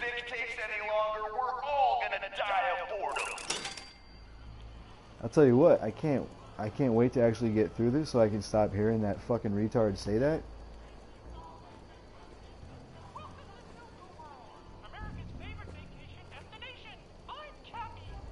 Yo, I would so love to have one of those in my house. You know, like a new version, not like a tarnished one like that, but like that with an actual like a real Nuka-Cola machine. Surprised Bethesda hasn't done some shit like that, like have somebody make like a couple of them and then like have it as like a contest where you can win that shit. That'd be insane. Who, like, seriously, who wouldn't want to have that in their house? That's so fucking badass.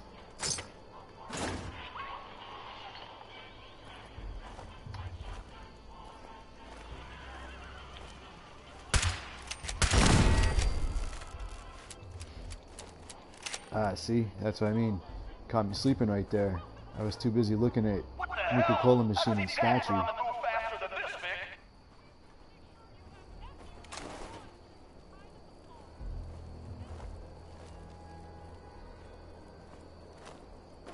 Got an arc trap right there.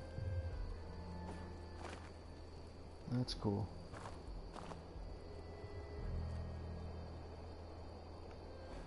No, huh?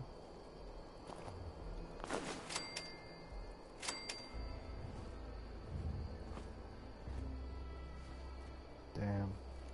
That's actually pretty cool.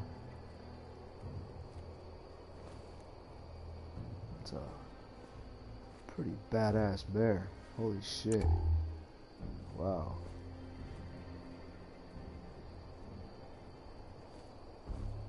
That shit's cool as hell. Seriously, that's a fucking big ass bear. My apologies for bugging on this bear, but that shit just looks cool as hell. Like, that's just fucking cool. That'd be sick if they added that as a statue that you could build in workshop mode. Because I'd put those fucking things around every single settlement. That is sick. Like, look at the size of that thing. Its claws and paws, man. That's nuts. Yo, look at the claws, man. Yo, that's some damage. Wow. That shit would slice through you like butter. Like, no joke. Like, if you look at to scale, like my character size compared to, yo, really? Yo, that thing would, with one swipe, that thing would tear you in half. That's crazy. Sorry. Just thought that shit looked cool as hell.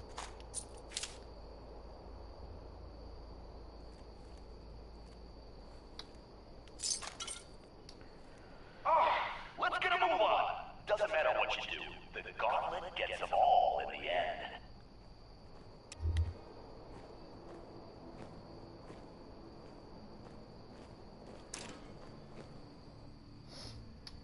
Going into an arena, huh? Let's see what this is about. Going into an arena.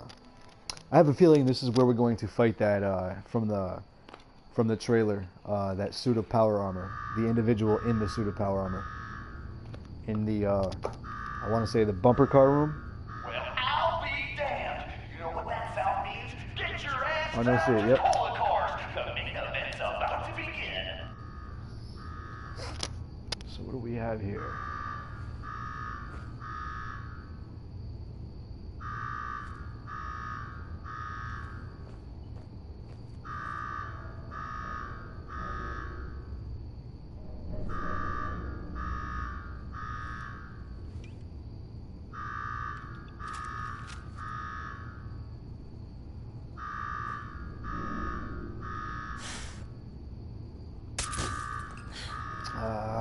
So stupid. Anyway.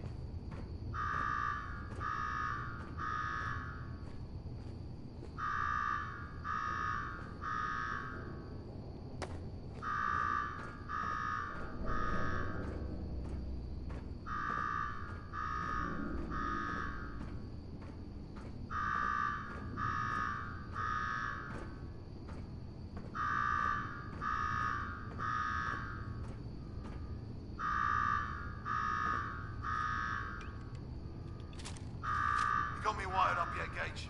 Yeah, boss. Finally. Now go shut off that damn alarm. All right, I'm on it. Now where? There's my next victim now. Don't look like much. Here's a quick rundown of how this works. You go stock up, make yourself presentable. Then we're gonna give these folks a show. A show where I decorate these walls here with your lovely brains. Thanks to this suit, I'm the only one that wins this fight. Period. Think you're hot shit getting this far? Think again. All right, Gage, let her through. Something tells me I'm really gonna enjoy this. Probably not. I'm gonna say you're probably not gonna enjoy this. It's just a theory. But nah, I'm probably gonna fuck you up, dude. Cause I want that suit of power armor real fucking bad. So yeah, how about I just Remember, longest survival time against Coulter still stands at 1 minute 37 seconds.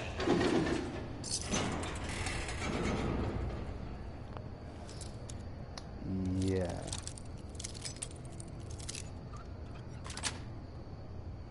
Sweet. Get over to Cola Cars and watch Coulter crush our latest thing. Unless you don't like fun. And who here in Nuka World doesn't like fun? Alright. Get over to Cola Cars So, and watch Coulter before I crush proceed our latest into thing. Unless you don't like the actual fun. showdown with Who here this in Nuka World doesn't individual, like fun? I'm going to save the game, and I'm going to Get over make to Cola Cars and a glass of watch iced tea. Coulter crush our latest So thing. again, Unless you don't like if fun. you have something you personally need to take care of, now is the great time to do it. So like I said, I will be back The stands are filling up very fast. shortly. Better hurry, 'cause for losers, it's standing room only.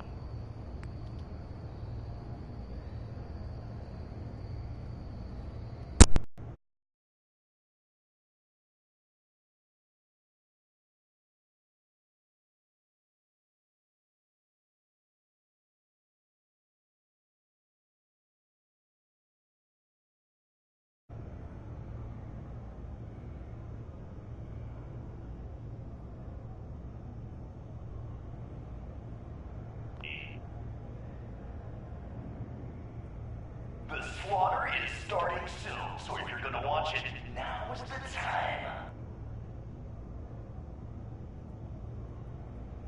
The stands are filling up fast. Better hurry, 'cause for losers, it's standing room only.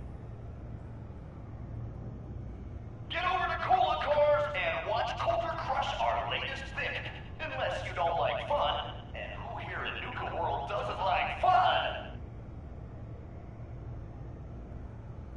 The slaughter is starting soon, so if you're gonna watch it, now is the time. Get over to Cola Cars and watch Coulter crush our latest thing. Unless you don't like fun. And who here in Nuka World doesn't like fun? The slaughter is starting soon, so if you're gonna watch it, now is the time. The stands are filling up fast. Better hurry, 'cause for losers, it's standing room only. The stands are filling up fast. Better hurry, 'cause for losers, it's standing room only. The stands are filling up fast. Better hurry, 'cause for losers, it's standing room only. The stands are filling up fast. Better hurry, 'cause for losers, it's standing Okay, I think The stands are filling up fast. Better hurry, cause for losers, it's standing room only. that dude needs to shut up. I'm trying to talk. Get over to Cola Cars and watch Okay, I had to pause the game. Hopefully you can you tell me if you can still hear me even when I've got the game paused? I just want to make sure that I'm not going to be talking and nobody hear me. So just say you can hear me, or if you can't.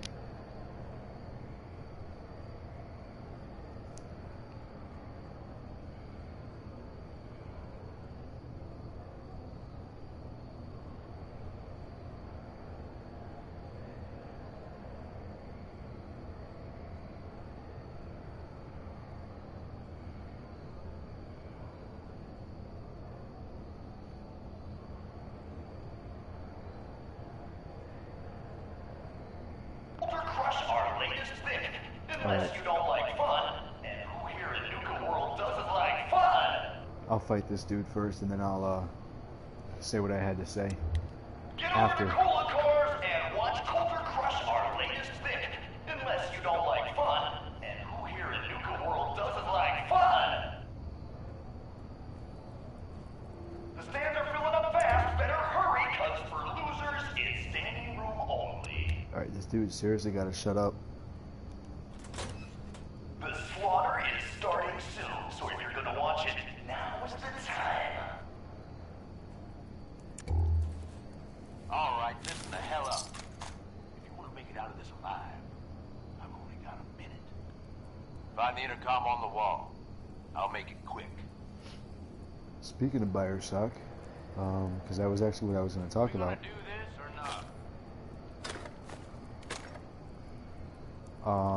So yeah, now that Time's wasting here. now this guy is not stopping. Okay, let me just talk to the intercom, and then I will continue with what I've been trying to say. I know you're still in there. Yep, I'm still here. You got a death wish or something? I just want the power armor. You got a death wish or something?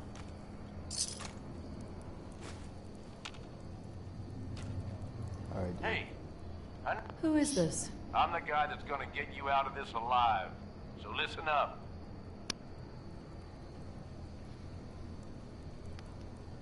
What the hell is this place? You make it through this alive, I'll explain everything. You want me to listen? Tell me now. All right. The Gauntlet's the overboss's pet project. Lure in whoever we can, however we can. Like that guy Harvey and his poor family. Total bullshit, just to get you here.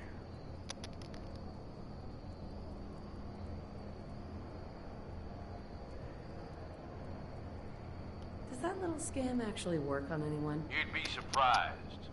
The bleeding hearts can't say no. And the greedy assholes out there can't resist the temptation of getting rich.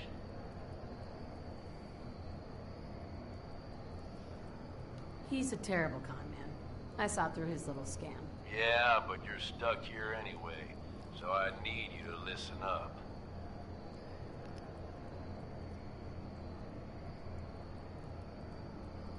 And why should I trust you? I suppose that depends on how much you value your life.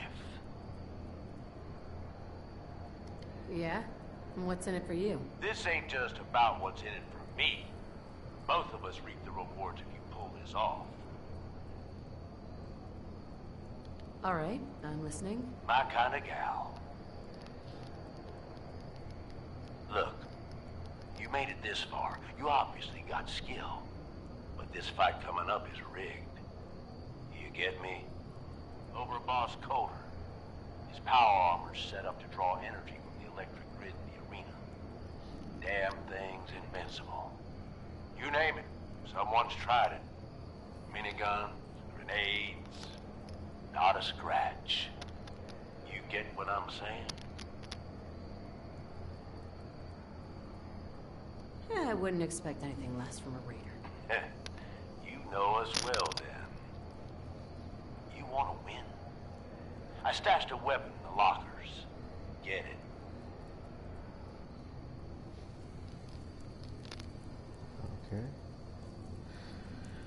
Okay, so now that we no longer have any intercoms blasting through the speakers, what I was initially saying was I'm going to go over some, now that I've got a time before I go into this battle, I have the time to,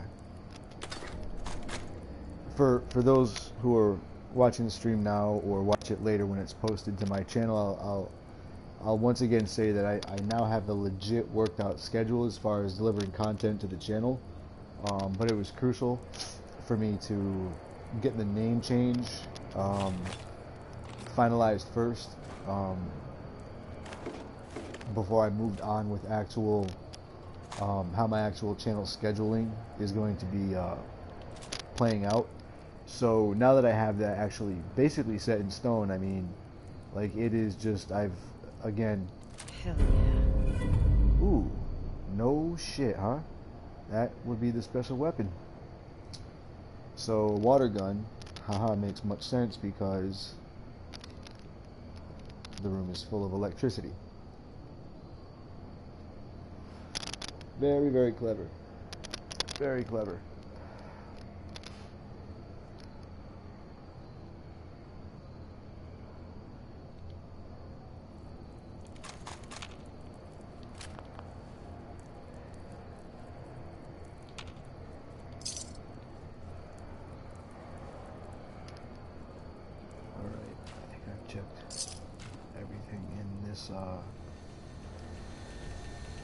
Locker room.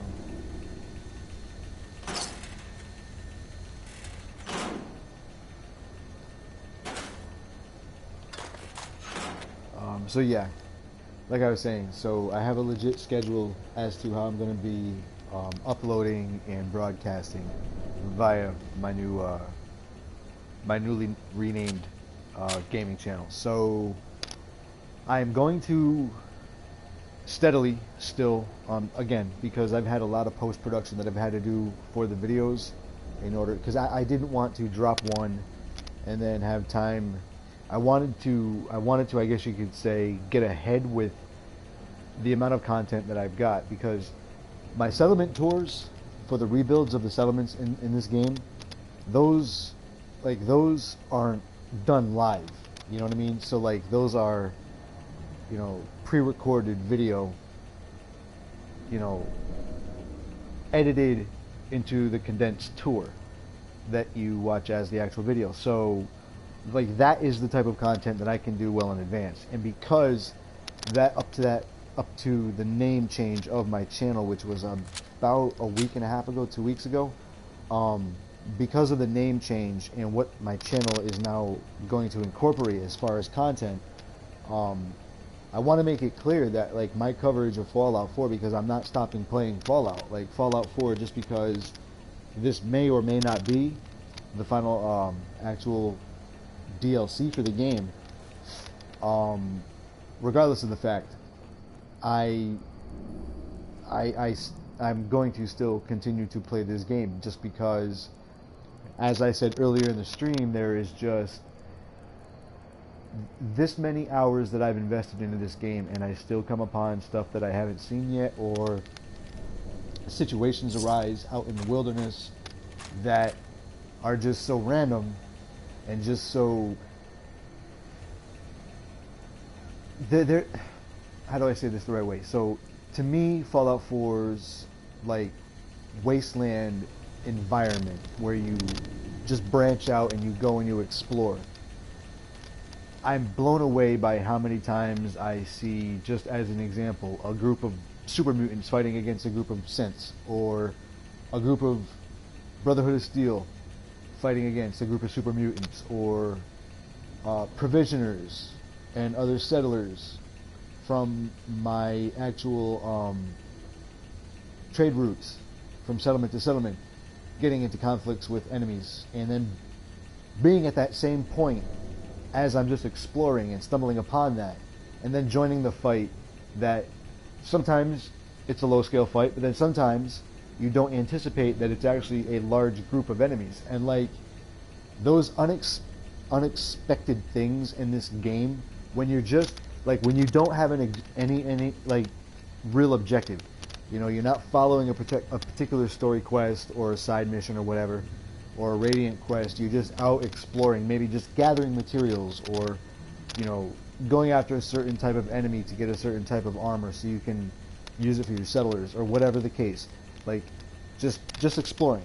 And you stumble upon these, like the checkpoints, the various Minutemen checkpoints that you encounter, that you help defend. And like, yeah, okay, so like those checkpoint instances where you have to help defend the Minuteman checkpoint, for the most part, yeah, okay, so it's, you know, it tends to, that's the only thing that you do. Like, you fight a group of the particular enemies that happen to be attacking the checkpoint at that point in time.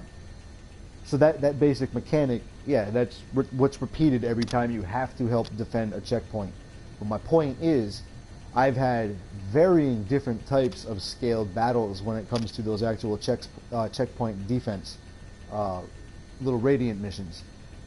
I've had, you know, just very basic low-level raiders that we just decimated. But then there's been times where heavy combat armor equipped assault rifle carrying groups of gunners, like a large number group, would attack some of the actual checkpoints sometimes. And so the battle itself to defend the checkpoint was very much more chaotic, because, as you know, the gunners love to throw grenades, and so there was, you know, vehicles off to the side of where the actual checkpoint was, and obviously the grenades will set the cars off, you know, and make them explode, and that's actually what happened. So it was this kind of a back and forth push and pull between the Minutemen, and I was trying to help defend the checkpoint, going against the gunners who were trying to take the checkpoint. And it was cool because when they would throw their grenades and a vehicle would ignite and explode, you know, your instincts made you drop back and, you know, lose a little bit of ground, but then yet be able to take off a few shots and take down a few while you know, get ready to make another push to reclaim that little bit of lost territory. But my point is, I've had varying types of those so, like, to me, like, I personally just love going out into the actual wasteland and just going from enterable building to enterable building, just collecting stuff, you know, because I'm still in the process, like I said, of finishing up some of the minor aesthetic details to the majority of my actual settlements. And again, like I said earlier in the stream, you know, I am getting all my settlements ready in anticipation, hopefully, to eventually get the PS4 mods going. So got it. I'm making the transition, like I said, as to making all my actual built settlements holiday themed with Christmas trees and stuff like that. So hopefully using an available PS4 weather mod, such as snow, I'll be able to actually post holiday settlement builds and have that as a series up on my channel. That's actually what I've been working on right now, which is, again, why my content on my channel really has been lackluster for the past couple weeks, is because, like I said, the settlement videos, the good thing about me, or anybody who creates something like a settlement build video, where you're giving a tour of what you've built, the thing that's great about those types of videos as far as content for a channel is those are things that I can make, I can edit on my own time, I can render them all out and have them ready to post on my channel. But what I'm doing now is to allow me some time to get things in place to do my live streaming, especially on a much more frequent basis. Having those settlement tour videos allows me to keep posting and posting and posting and posting those, because there's a lot of settlement, a lot of actual settlements that you can build in the game overall. So that gives me a cushion of time to keep running those up onto the channel while I'm getting things in place to start my legit podcast and my legit actual streaming dedicated to other stuff that's not to do with Fallout. So, with that said, September, I will be devoting a weekly series dedicated to all things BioShock. I'm going to be doing a complete playthrough from beginning to end of all 3 BioShock games. Obviously starting with BioShock 1, then BioShock 2, and BioShock Infinite, to wrap it up. Because in September I am planning on picking up a copy of the actual BioShock collection.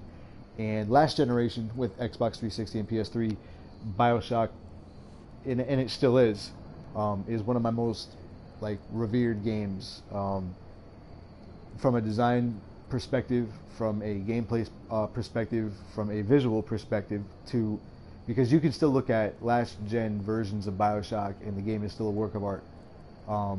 Technology has improved and things have obviously gotten much more intensive and dynamic and detailed and larger.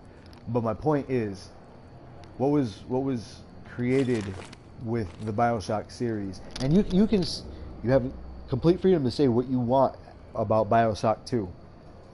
That's completely anybody has their own opinion on that game. I thoroughly enjoyed BioShock 2. Power to the arena's down by 30%. I thoroughly enjoyed the BioShock 2. And seeing the comparison videos of what it's going to look like running as a remastered version of the game, I'm just, not the visuals make a game. Obviously, they're a very important part of any game. I truly believe in order to immerse somebody, you need to have a world that just makes them melt into what they see on the screen. And BioShock 1, 2, and definitely BioShock Infinite, all 3 of those games did that. Because it was the scale. It was the being in an underwater connection tunnel that ran from one of Rapture's buildings to another, and then looking through the glass as you're going through the tunnel, and the scale of the ocean that Rapture as a city under the ocean is set in, the scale of what Ken Levine and the rest of the actual development team did was amazing. The lighting, the atmosphere that they pulled off in all 3 of the games, that's a continuous thing, and that's one of the things that only certain games have that special thing that makes them, I guess you could say, iconic, and they set standards. They raise the bar. They say, okay, this is the new standard of quality.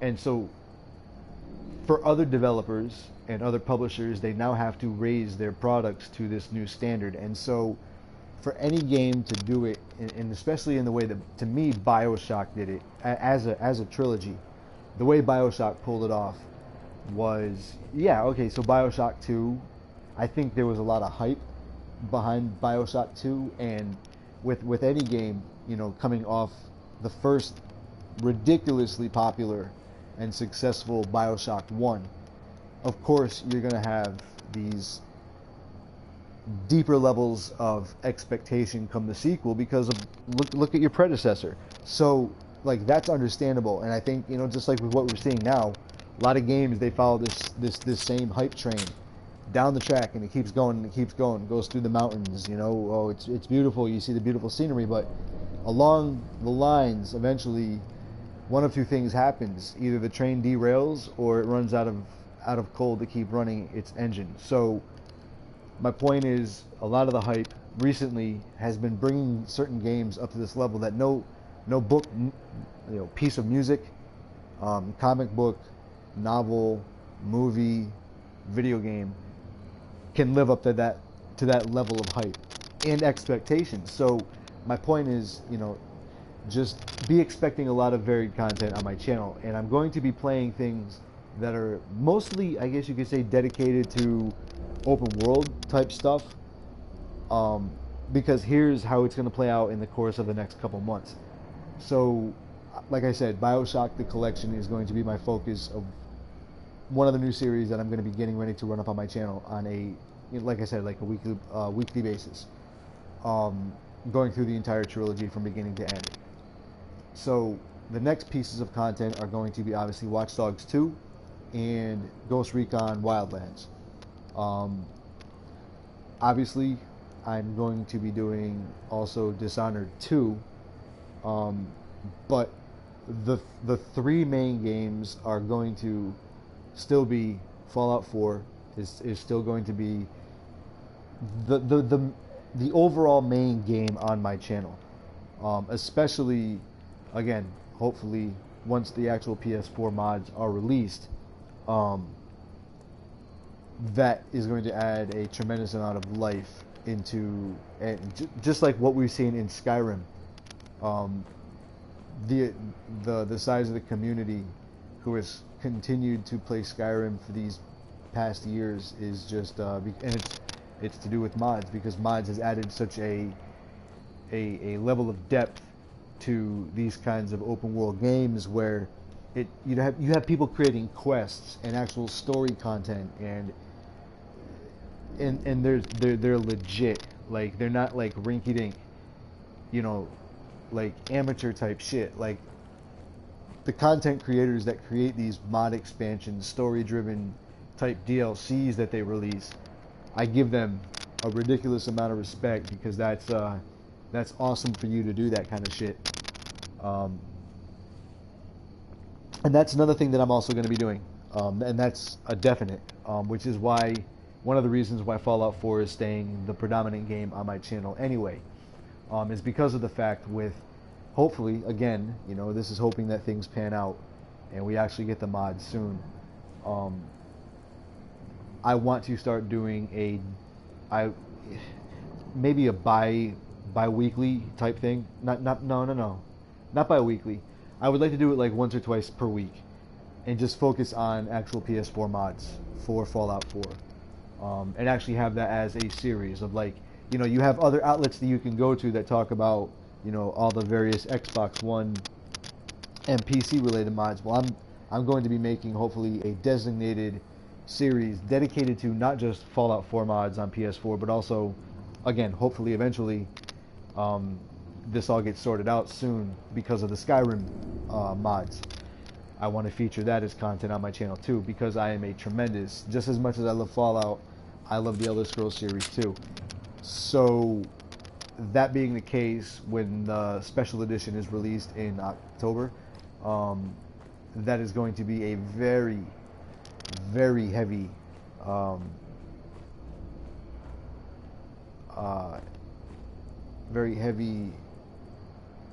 focused game. I'm going to, because I keep looking at, totally apologize, I keep looking at messages that I'm getting on my phone while I'm actually trying to, like, explain what I'm trying to explain as far as my channel content. So, enough, I'm about to just go in and fight this guy, so I'll wrap this up right here. I'm going to be diversifying the content on my channel. I'm going to be devoting, hopefully again, eventually, content devoted to PS4 Fallout mods, as well as Skyrim Special Edition mods, when and if that actually takes place like it's supposed to. And I'm also going to be focusing certain games, starting in September with the release of the BioShock collection. So, following that is going to be Watch Dogs 2, Dishonored 2, and Ghost Recon Wildlands. So, those are the main focus games that I'm going to be using for content for the channel.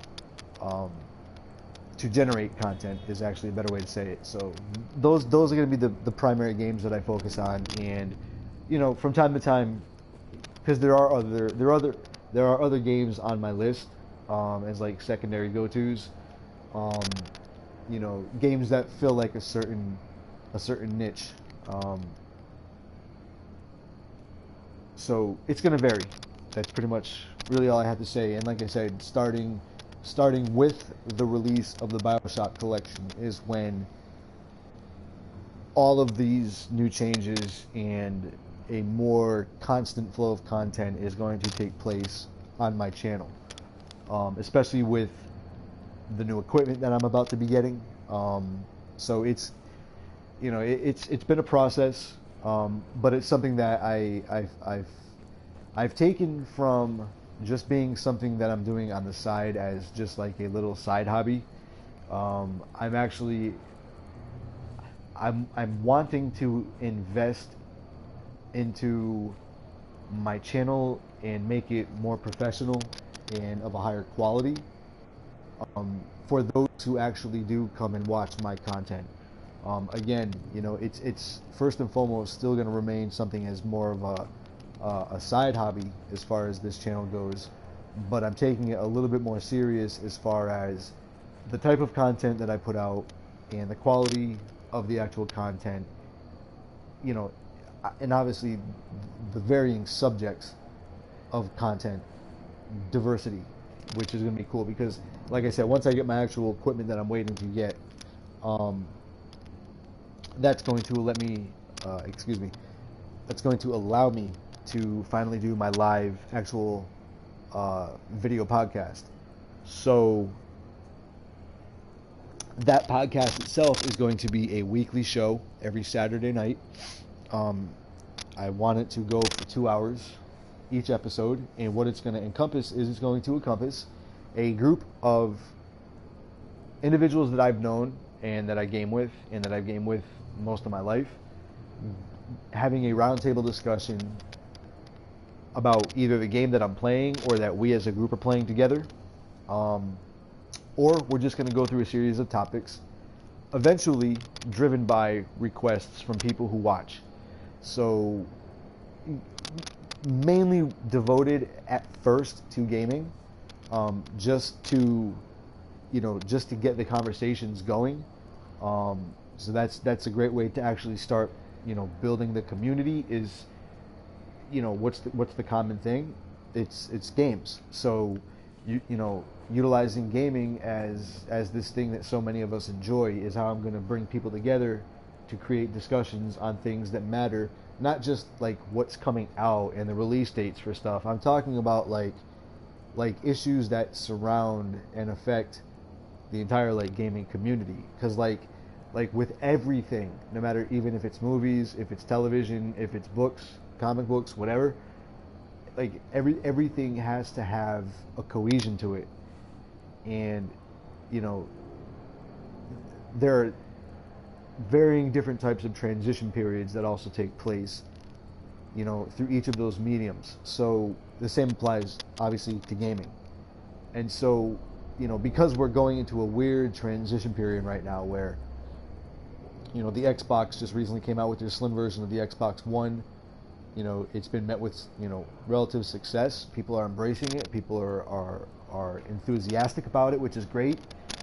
You obviously have, you know, the information about Nintendo's, you know, codename NX, as well as you have the codename PS4 Neo /4K, which is, I guess, going to be revealed on September 7th at an event held by Sony. You have this slim model of the current PS4 getting ready to drop. You have the whole PlayStation VR that's getting ready to launch in October. You have VR in general, which is, you know, growing and growing on the PC side. And so that's a new area of gaming, which is adding, you know, a new path for us to, you know, actually take and enjoy games. So, you know, my point is, my channel is going to be expanding, and it's going to be undergoing a much better coat of paint. So with that said, I'm going to shut up, and we are going to finally go in here, and we're going to fight this dude. But I'm obviously going the wrong way.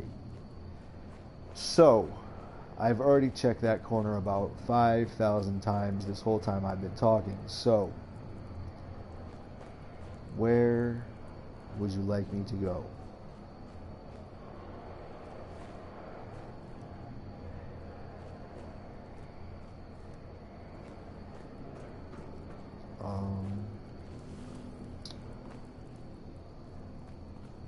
So yeah.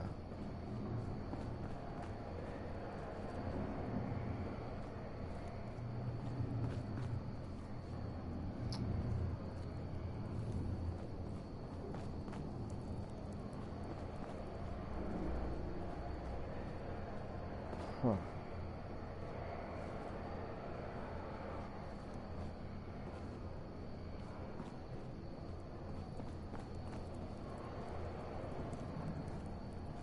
This is weird.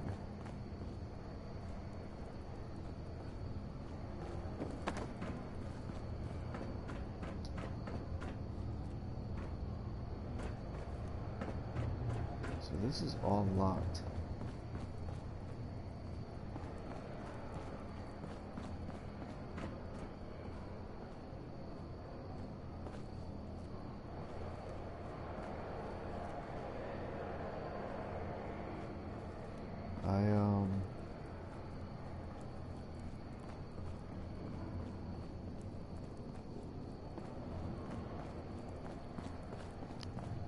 Huh.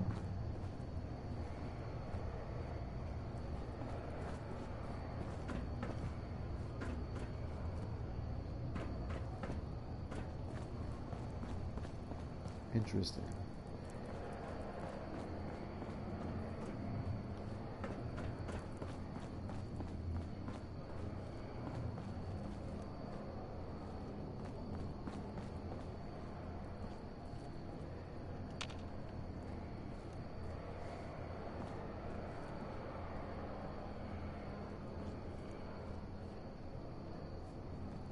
This is very weird.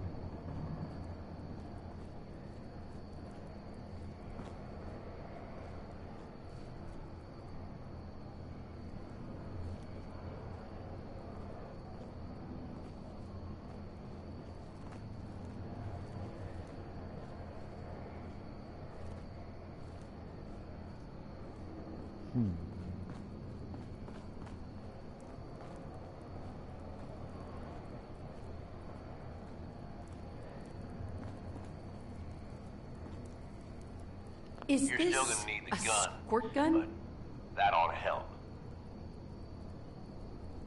Yeah, I know what it looks like. You're just going to have to trust me.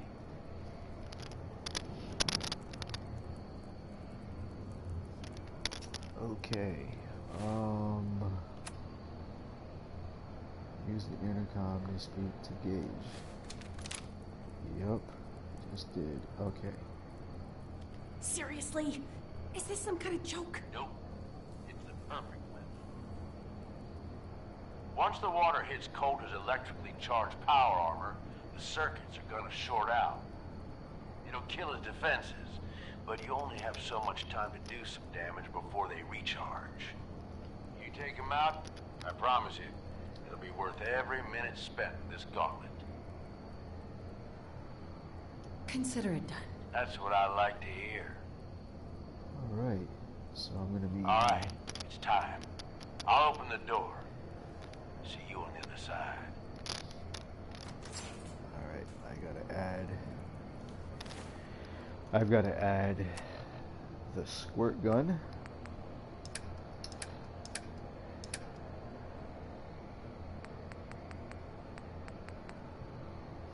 Alright, so I got everything I need.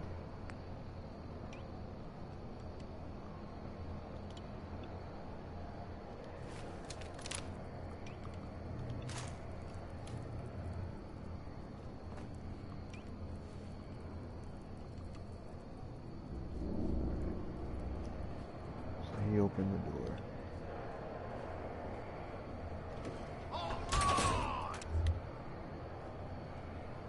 Disciples, are you ready for blood?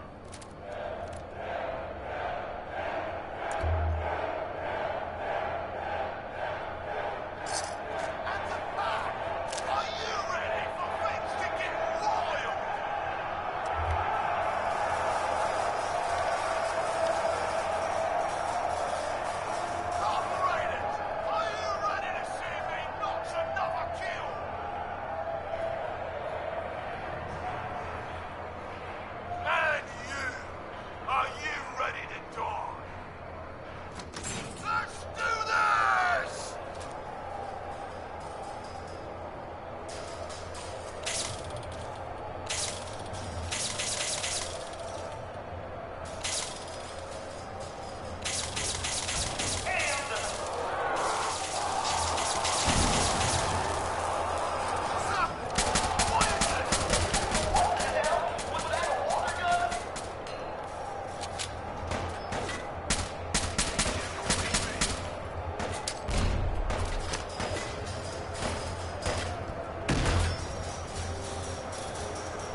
this chick? Are you sure, Gage? You better know what the hell you're doing. Hey, we're talking about this. She survived the gauntlet. She was smart enough to take my advice, strong enough to kill Coulter. She's what we need. How about we show some respect for our women? She'll get respect when she earns respect. Amen.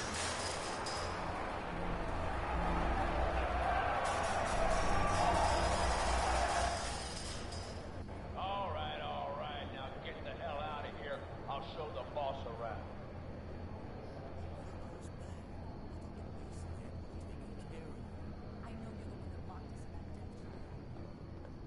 What did I tell you? Worked like a charm. Thanks to you. Not a bad plan. And what do you know? It worked. I get that you have no idea what's going on and everything is coming at you real fast. But you need to listen. Taking out Coulter wasn't just a last-minute decision. It was something a few of us here have been working on for a while. Now that he's actually gone, we've got ourselves a vacancy in the overboss department. And guess what? You just got the job. All I'm asking is that you trust me on this and give it a shot. I swear, it'll be worth it.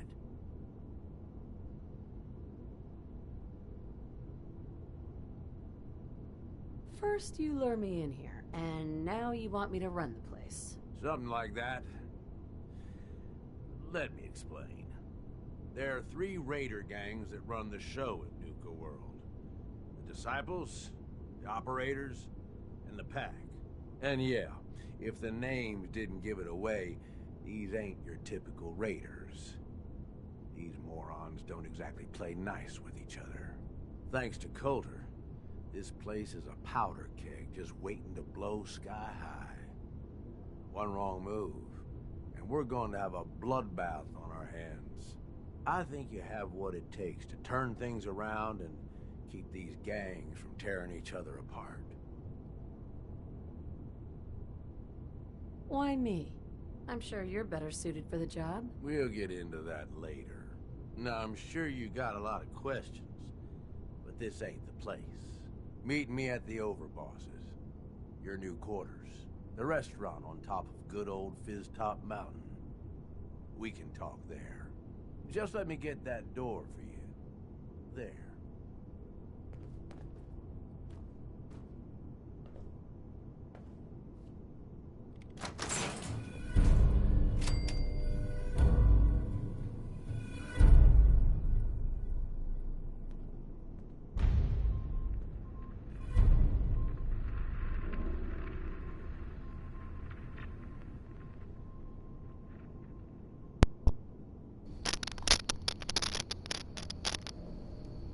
Okay, so we are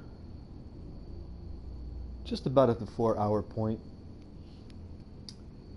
and I think this would be a very good time for me to end this particular first part of the stream and take about half hour, 45 minutes to just let's go take a quick walk, stretch my legs, make that actual pitcher of iced tea that I very desperately need because I'm very sick of water. I've been drinking it non-stop for the past 4 months, and so yeah. Anyway, my point is, the streaming is not done. I need to take a break and take care of a few things, and I felt this right here, after beating that boss, would be a fantastic place to actually take the actual break. So yeah, on that note, for anybody who jumped in here tonight, anybody who's going to watch this later, as always, I appreciate you guys tremendously for jumping in and watching and sharing some of your time to watch me play. Hope you guys enjoyed the stream. Like I said, about 30 minutes to 45. Okay, rather than sugarcoating it, let's just set it for an hour. In 1 hour, 1 hour's time is when this stream will continue. So yeah, again, as we get closer to the release of BioShock Collection, a lot of things are going to be changing for my channel. A lot more varying type of content. So again, appreciate you guys tremendously. Thank you very much. If you know anybody who's, you know, a fan of Fallout, you know, send them over, have them check out the channel, and look at some of my my current actual Fallout 4 settlement builds. Like I said, I have a bunch of videos ready to go. A couple more that I need to finish up, because I decided to just keep going. I might as well record and edit and render all of the settlement tours all at one go. Just get them done and then trickle them out into the channel.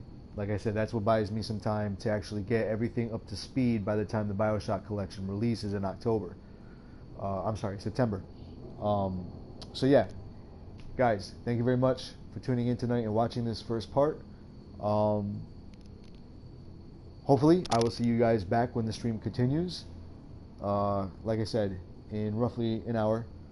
So again, thank you guys very much for sharing your time, and hit that like button, drop a comment, subscribe to the channel if you're not, and just pass the word.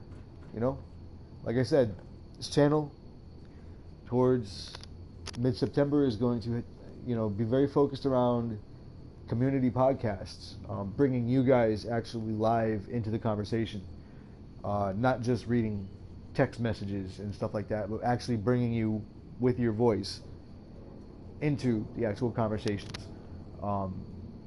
Trying to break down that barrier of text and text messages that has, you know, that barrier between those of us who run a podcast type show, as well as the people who, you know, have feedback and input about the stuff that we talk about. So your voice is going to actually be heard because we're going to be presenting your voice.